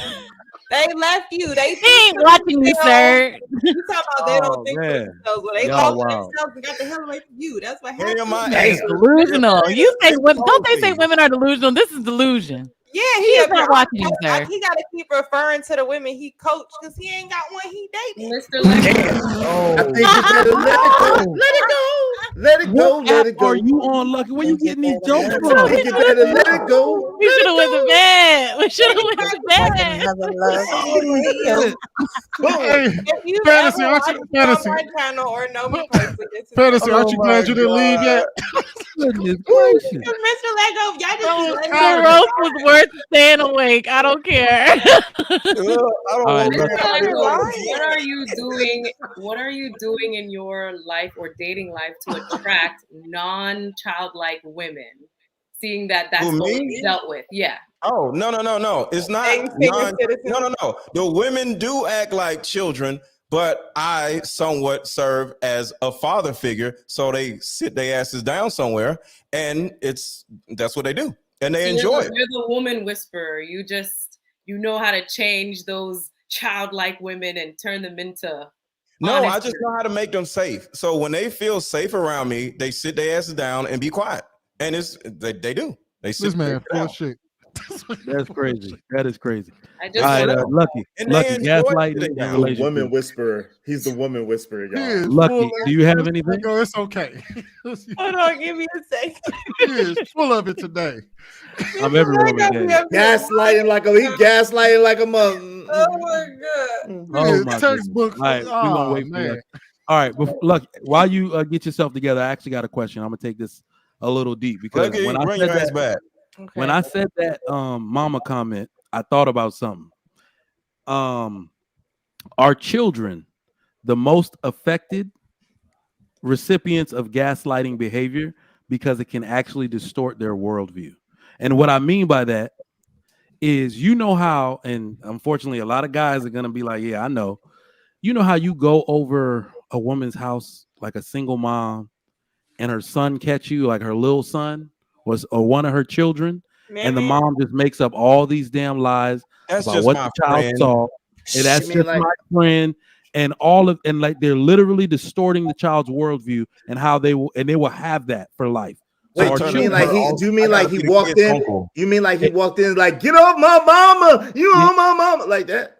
Oh no. So how do y'all think that affects children? Because I do think moms are the worst gaslighters. Now that I think about it, like they Well, Trigger literally have Mike, to do that to their children. Not my mama. My check this mama is out. never There's gaslighting actually anybody a in her book. life. My mama great. My So mama. what There's about that actually a story book. that you just told about the whole? No, I didn't tell no story about my mama. My mama great. I don't know what y'all talking about. My mama is Trigger Mike, wonderful. there's She's a a wonderful, book. beautiful There's lady. a book called "You're Not Beautiful. Crazy, It's Your Mother," and they talk about something called narcissistic bingo. And there's a huge list, like of 20 different things that women do or moms do. Because he's talking about your mother. Y'all look up "You're Not Crazy, It's Your Mother." It literally lists everything that women do. The shit is crazy, and they call it narcissistic bingo. Oh Damn. Lord. I That's don't want to that's watch deep. that book. I don't want to All read right, that book. Lucky has gathered herself. I don't read that book. Welcome back. All right, go ahead, give your answer. Gaslighting in relationship. I've actually experienced that from a guy. It was more so I questioned everything that I felt. I questioned everything that I was. That was the first time I felt like I was not feminine. Though I've never heard those things. Everything about what I did was wrong. So from a woman though, I don't think I've experienced that from a woman, surprisingly. But from a man, absolutely. And I think it's something that it can be dangerous to you if you are a person that's open and willing, or you're vulnerable, or even for men, like it takes a lot for men to be vulnerable. So to once get to that point and then you're with somebody who does not take that seriously or actually give a sense of security that it's okay to express your feelings, you then start to feel like you can't talk to anybody, or you start to question yourself and what you feel. So you're not so prone to actually be vulnerable or transparent with your partner. Anytime that happens, it's pretty much you can't have a relationship like that, because then a person is never going to be a person who thinks like that, never could see what they're doing wrong. They're always going to have to say you're wrong for it, because it removes them from addressing anything that they could be fixing themselves. So that's a situation you can't reason with stupid. So I think you're supposed to just leave those people alone. Hey, Lucky, have you ever gaslit any of the men that you've been with? Probably. Probably. That's gaslighting fair. right there. No, that's more honest than most say people. this. I do want to say this. Out of She those, said probably. out of You see those how she looked couples- away before she said probably? Now you're observant. Anyway, out of those couple though. Holy shit, she on fire. She on you tonight, man. She on you tonight, fam. She on your head. Never not, they love me. So You know what's crazy? know What I find interesting though is that, and this is not to speak to your experience personally or anything like that, but I do want to use you as an avatar. Notice how she spoke so definitively about how she was gaslit, and when I asked her the question about did she ever gaslight anyone, she said, "Well, probably." No, Queenie, that's actually very. Hold That's on. women. Let me respond. Go ahead, Lucky. Okay, it's just like if I say, have you ever manipulated somebody? Have you ever did insert bad thing here? Because you are the offender, sometimes you are not aware till somebody makes you aware. Sometimes people have to leave you for you to do some self-assessment to know, or be transparent with you and say, you know what, this is the reason why I broke up with you, or this is the reason why you broke, whatever the case. I've never been, in a situation where somebody dumped, or those were the conversations. I've never been ending a relationship with a guy where it was a situation where, oh, you're manipulative. That's never been a conversation that person has had to me. I've always been a person that was told I'm very understanding. I'm very easy to communicate with. But if there's been a moment where I wasn't perfect, or I was saying, like, if he's expressing how he feels and I'm responding to him saying, you don't feel like that, you're just saying that because of X, Y, and Z, possibly, because I think most people probably do that. But was I aware that was happening to him, or did he receive it as, you know what, you gaslighted me? Probably not, for me to even answer the question. I guess that's the reason why. Because if you were to ask me a question like, if you were to ask me, have I ever gaslighted anyone, I would say most definitely. Because you first have to make yourself aware that you did it. If I'm unaware that was what I was doing, or that person did not make me aware that was his experience of me, I can't answer that question and say, absolutely, I was doing that. You know what gaslighting is, though, right? Yes, I do. So you should be able to recognize when you do it to someone without them having to tell you that you're doing it. First of all, gaslighting is a term that I've understood this year. Okay. Oh, okay. And you're talking about past relationships that I would have had prior to that. Under this is not no term that we just know. So So you it's can something. No one, men weren't coming out saying you're gaslighting me when you That's say not something something to men them. say. That's So when you I- but when you recap the situations that you went through, you're not gonna be like, oh yeah, at this point he did scream out I was gaslighting, because he didn't. So you're not gonna, it's not gonna easily register. Now women are saying it so often that men can say, oh yeah, I definitely did that. She said Or that to me yesterday. I would even say this though. I could not know what cheating is. I could have just heard about what the word cheating meant this year. And if I know what it is, and you ask me, have you ever done that to a woman in the past? I could think back, look at the definition of cheating, and be like, yeah, I've done that. I've had Even if two- I've never been told that. I've had 2 serious male relationships that still want to be, I'm being transparent, that still would be to me to this day. I'm the problem, okay? As far as keeping myself in the situation. You're talking to somebody who majoritarily dated women. You asked me about men. I'm saying probably, but in those relationships, I've always been told great things about how I communicate in general. So Okay. as far as that, me saying that's why I said probably, because there has been little back and forth arguments where I could have said something, whatever that could have been that. But me just remembering a time, I remember that time we were leaving the mall. I gaslit him. No, Well, I didn't ask you for a specific time. I just asked if you ever done it. and I Or- just said probably, and you had a problem with the probably answer. So Which yes, means it's more likely than not. Adding with context, that actually does make Which sense. means it's If more it's likely only than two not, dudes- right? Let go. Huh? All right. Probably means it's more likely than not, right? Well, no, with context, now I get it. If it's only been 2 dudes, probably not. But the typical woman be lying. So I can understand. I guess the better question I would have asked, I guess Sir, because I people didn't lie. actually You always doing stuff like this. You always women are children. You up here acting like a child. You've been acting like a child all night. Then you women lie. You people lie. People lie. Fantasy Island girl, I need you to People calm down. lie. Sweeney was It's talking. not a woman or a man Sweeney thing. was talking. Go ahead, Sweeney. I would say Ugh, I should didn't keep that in know. I mind. didn't really understand your sexual orientation, anything like stop. that. So I guess the better question I would ask is, have you ever gaslit any of your relationships? Absolutely. I know I have. When I All was right. young, I was gaslit. We're gonna read the super chat. You do got an attitude. No, I was gonna say we're gonna read the super chats because Lucky's on demon time and this is getting scary. I don't want Mr. Let Go to get any It more is shots up, Mr. fired Let at him. Go. So can you do me the honors again? My What'd you eyeballs say? are going jumping jacks. Yes. Thank you. You're so jealous. Trucker Yale, Trigger Mike, you on your grind. Yo, salute. Appreciate it. Shay Call says, y'all are so peaceful when reading the super chats. Right? It's refreshing actually. That beard was Shut I can't lie. That man's beard was He dope. got Everybody shut up. That girl. Everybody be quiet. Go. That's why If that man don't leave me alone in this damn super chat, that man better leave me alone. The way Lucky is on Let Go head. Tight auto bit on your head all night. My background ain't pink. It's magenta with a little hint of purple Magenta is and pink. some blue. It's It's magenta. Yo, With a little hint of blue. With a little hint of baby blue in there. That is definitely going on some merch. It's magenta has now become. It's magenta. It's magenta, baby. I think he said it's placenta. Wait, I didn't read that other guy. Let go. No.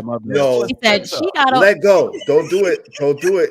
You already got never one mind. person Never on mind. your I don't want hand, to. We fam. got Don't it. do You don't want no Well, no, problems with he me, paid fam. for I got it. jokes for days. He got a pink background, and he got a Slow pink down. background too. Shaking my head. Why is he obsessed with me? I'm a Yell. grown ass man, dog. Don't be obsessed with me. Oh, I got him in the chat. You too wide. So stop clipping your booty cheeks. I'm not gonna peg you. Okay. What? And so she said what she said. Trucker Yell says, "Ain't this the same chick bragging about pegging a whole man? Get the fuck I out of didn't here!" brag. Someone brought it up. Stop it. Wait a minute. Hold on, wait. No, I don't even. Yo, I don't want to dive into that. Said, Wait a don't minute. wanna dive into that. Nope. The I'm on my Mr. said, Lego. Nope. What? Nope. Nope. We're gonna skip past that. It's Nope. the glory. Guys, Lucky. Nope. I don't want to hear about it. Don't worry about it. I don't want to hear it. Spend your money. You're being rude. Silent girl. All right, go Me ahead. University said, Shut up. Go. Nope. Nope. Me University says, it's the glory of kings to overlook offenses from the Bible. Big Ant 11 says, when I completed Hell Week, see, back to the army talk, Mike know what that is. I remember looking in the mirror and shedding a tear. You're a bitch. Shedding a tear because I realized before I was using excuses and holding myself back. Yeah, he's not talking about. That's not army. That's fraternity talk. Bitch, though. He talking about Trigger Mike. He said you would know. No, that's fraternity. That's a fraternity reference. Yeah. It's a fraternity reference. I cannot He's confirm like- nor deny. That's Right. also a It's not military. the That's army. also an army It's not the reference. army. Got you. Yes, it is. E-Black TV, does a woman have more masculine energy or is it a lack of feminine energy? I think women can only mimic masculine, so they can only lack feminine. They mimic other women, and other women are masculine.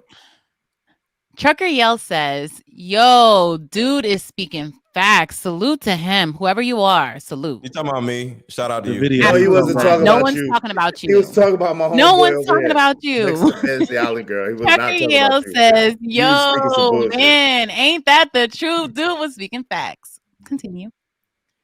Yo, dude with the cool glasses. See? All ain't you. right. It ain't you. Big It cloud. ain't It's you. eyebrows. It's eyebrows for me. It ain't you. It ain't you. It ain't you. Eyebrows. He has on glasses too. Hold on. Really No, Let's it's go, not Pistol. I'm sorry, it's not you. It's not you. Is Yeah, I know. It's dude next to I'm I know. real I with know. y'all. I know. Mr. Let We Go trying been to get the self-owning super chats all done before night. the new year, y'all. Thank you. He been self-owning all night. Like Jamal Z Jackson says, stop dating whining randoms and this won't be a problem. Find a homie, lover, friend that won't hurt you. Stop dating with your genitalia. That's facts, y'all. Hashtag good night. Trucker Yell says, gaslighting equals manipulation equals liar. If you roll like this, go to you're misspelling. seven. You're misspelling aisle, sir. Aisle 7 and join Mr. Let Go with the ass eating. Don't do this to people. It's very disrespectful.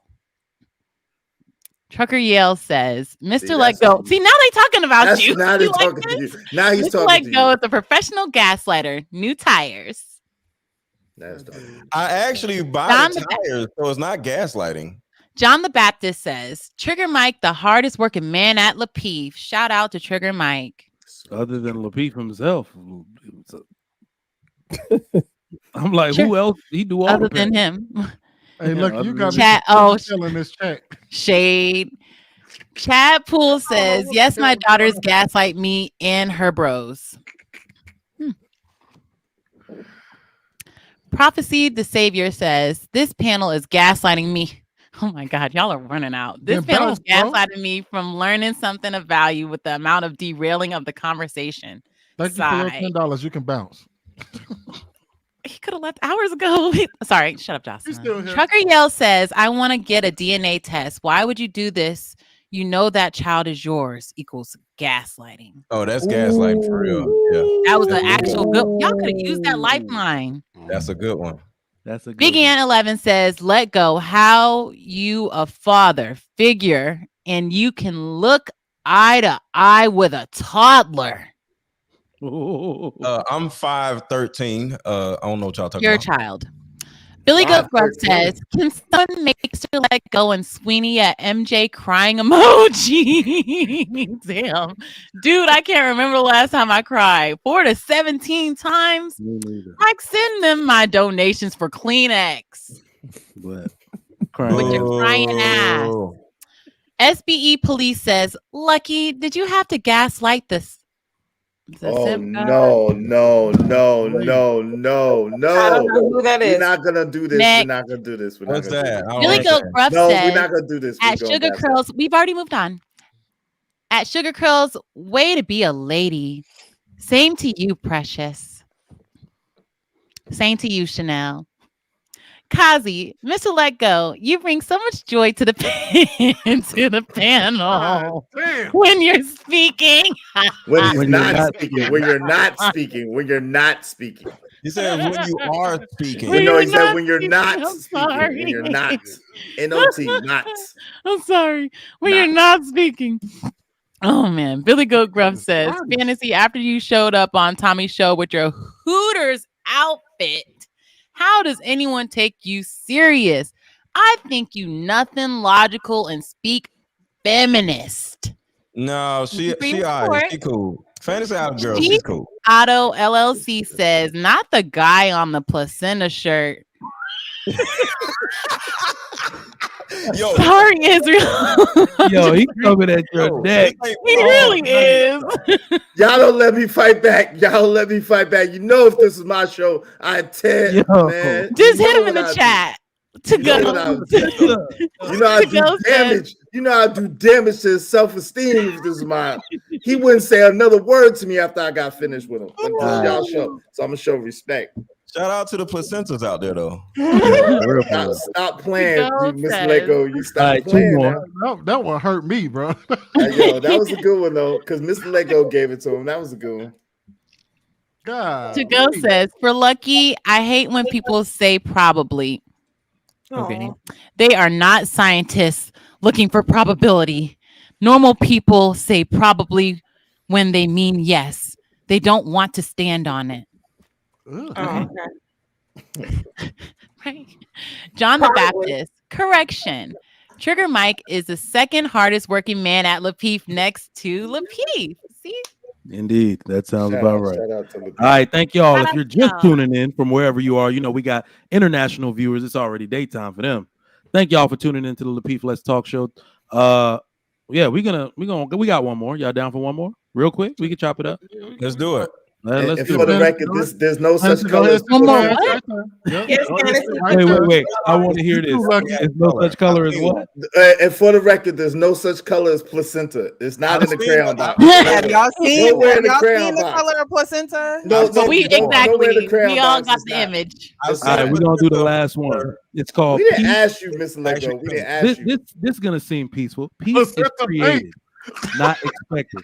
This lady talks pretty gentle. Let's see if she usually says some bullshit sometimes. So let's see. Stay tuned for this. Pleasure. So what happens is the brain starts to seek pleasure rather than peace. And when men or women, when they meet someone peaceful, they label it as boring.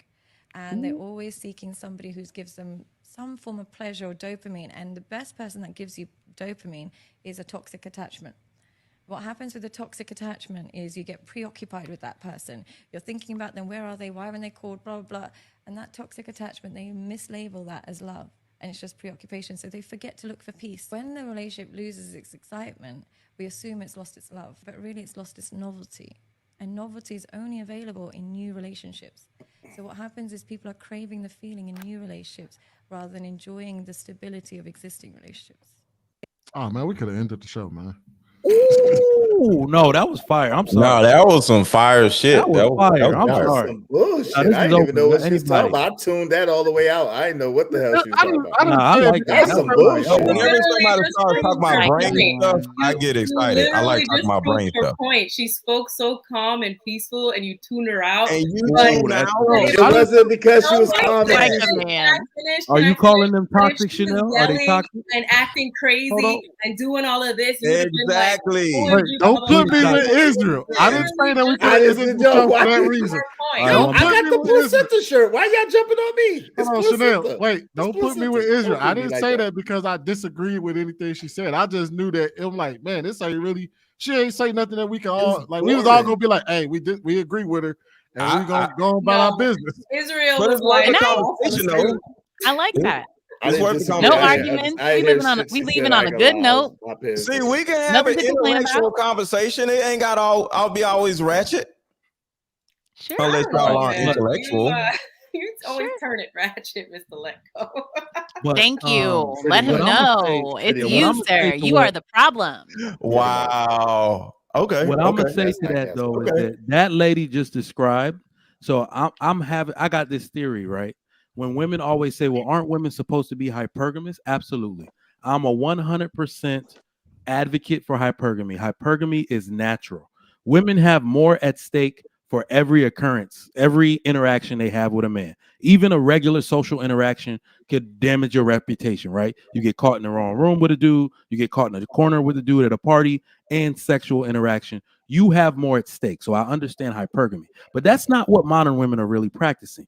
They're practicing lustful hypergamy, like that lady was talking about. That dude that's stable, got the good job, has the ability to take care of you and any baby he plants inside of you. That is not the man most women want these days. So then they come to us on YouTube talking about Pookie and all the dudes they gave the box to, but they're talking about that dude, that toxic attachment that gives them that dopamine driven hit. Don't come home for 3 days. That Sugar Curls was talking about comes home at 2 a.m. and was like, what you mean? I was here the whole time. They love that toxicity. Let's chop it up about that. What y'all think?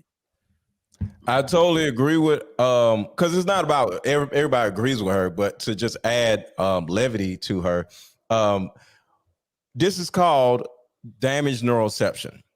Is an actual thing. Look up neuroception, damaged neuroception. So women are expected to see danger and she's safety, but now due to their childhood trauma is inverted. So they actually see danger as something good and safety as something bad. And they look at good guys as being boring and bad guys as being exciting. It's literally damaged neuroception where her brain is wired in the opposite way by either her mom or dad. Because I want y'all to think about this. Just like we talked about, mom has a dude over here or something, right? God doesn't want you to finish. She's literally going to lie to the child, and now the child sees good as bad and bad as good because the child is looking at this situation as being a bad thing, and here comes mom like, no, everything's okay. So you actually get your brain wired in the opposite way. So now when you go out in the dating world, you actually go after the opposite because your brain is wired in the opposite way. Okay. Anybody else got anything on this? No. I think go ahead, pray. I think Sugar Curls was trying right? to. I can't Yeah. even talk. It's late, y'all. Right? Talk. Oh. Hello? That's why I said we should have ended. We could have ended the show because everybody Look, pretty if much. y'all don't have anything. She nailed Here it. go Miss Hey, just hush. Don't start. Don't start. You want us to end on an argument. Chill out. No, Let her I'm saying start. that she nailed You want her it. to live in her femininity, right? So chill. If y'all not She nailed smart, Chill. smart. Who did that? What are you saying? Nobody disagreed with her. She nailed Trying it. to end it. She was What trying can to we say talk. to that?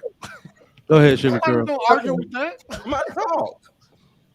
I was going to concur with Mr. Letgo in reference to the trauma part, because Thank you. psychologists and doctors are saying now that the trauma is not so much the experience we have, but what happens inside of us. So with that in mind, it's difficult to have peace in relationship if we're not peaceful within ourselves. So yes, a person will tend to look for the novelty. They would tend to look for that attachment that's unhealthy, and they won't recognize health from a relationship standpoint. So I think everything, like everyone is saying, I pretty much agree, but I think it's important to understand the brain and the neurological connection, because then we're focusing on the wrong things. We're talking about things that are internal that we need to work on. Thank you for saying that. Anybody else? All right. And I actually agree with the peace is created, not expected.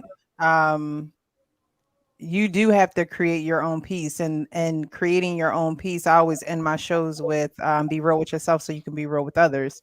And so if you're not doing that, you're not gonna be at peace. They always say that when you're, trying to keep the peace, a lot of times you have a war that's stirring up within.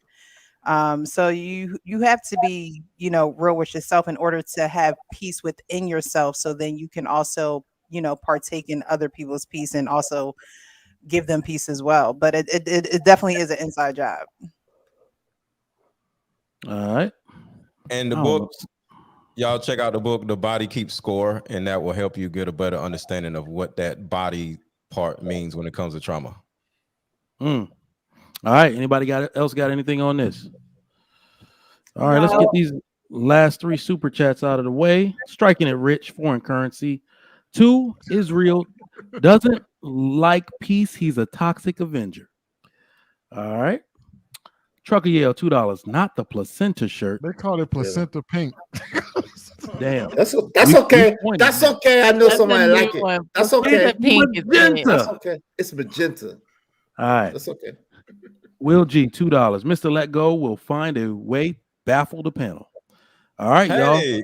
If I'm the only smart one on here, of course. Here we go. And Sugar Curls. First of all, let's keep it real. You better let it go. Let it go. I swear to God, you don't have to do any work to be irritating. It's And like pressure. your natural default. Irritate everyone around you.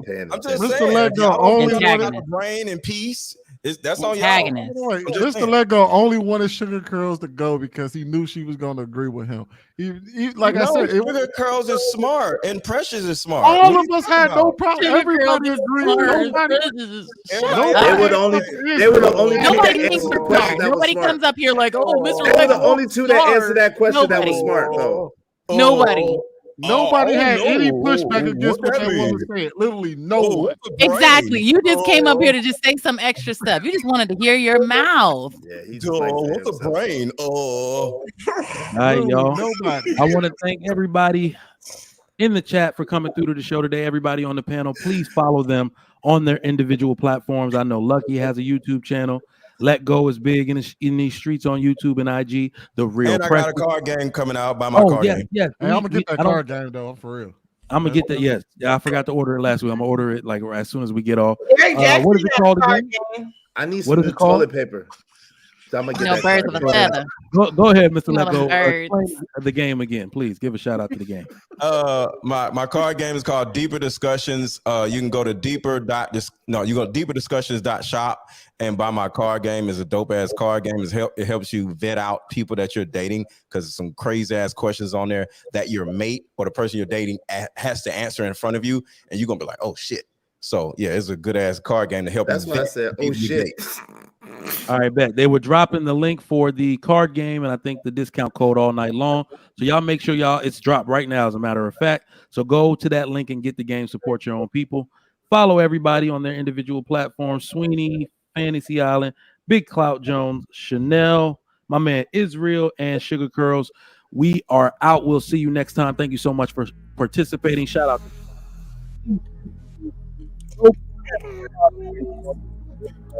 Out, y'all. Thank y'all for coming through. Until next time. All right. Good night.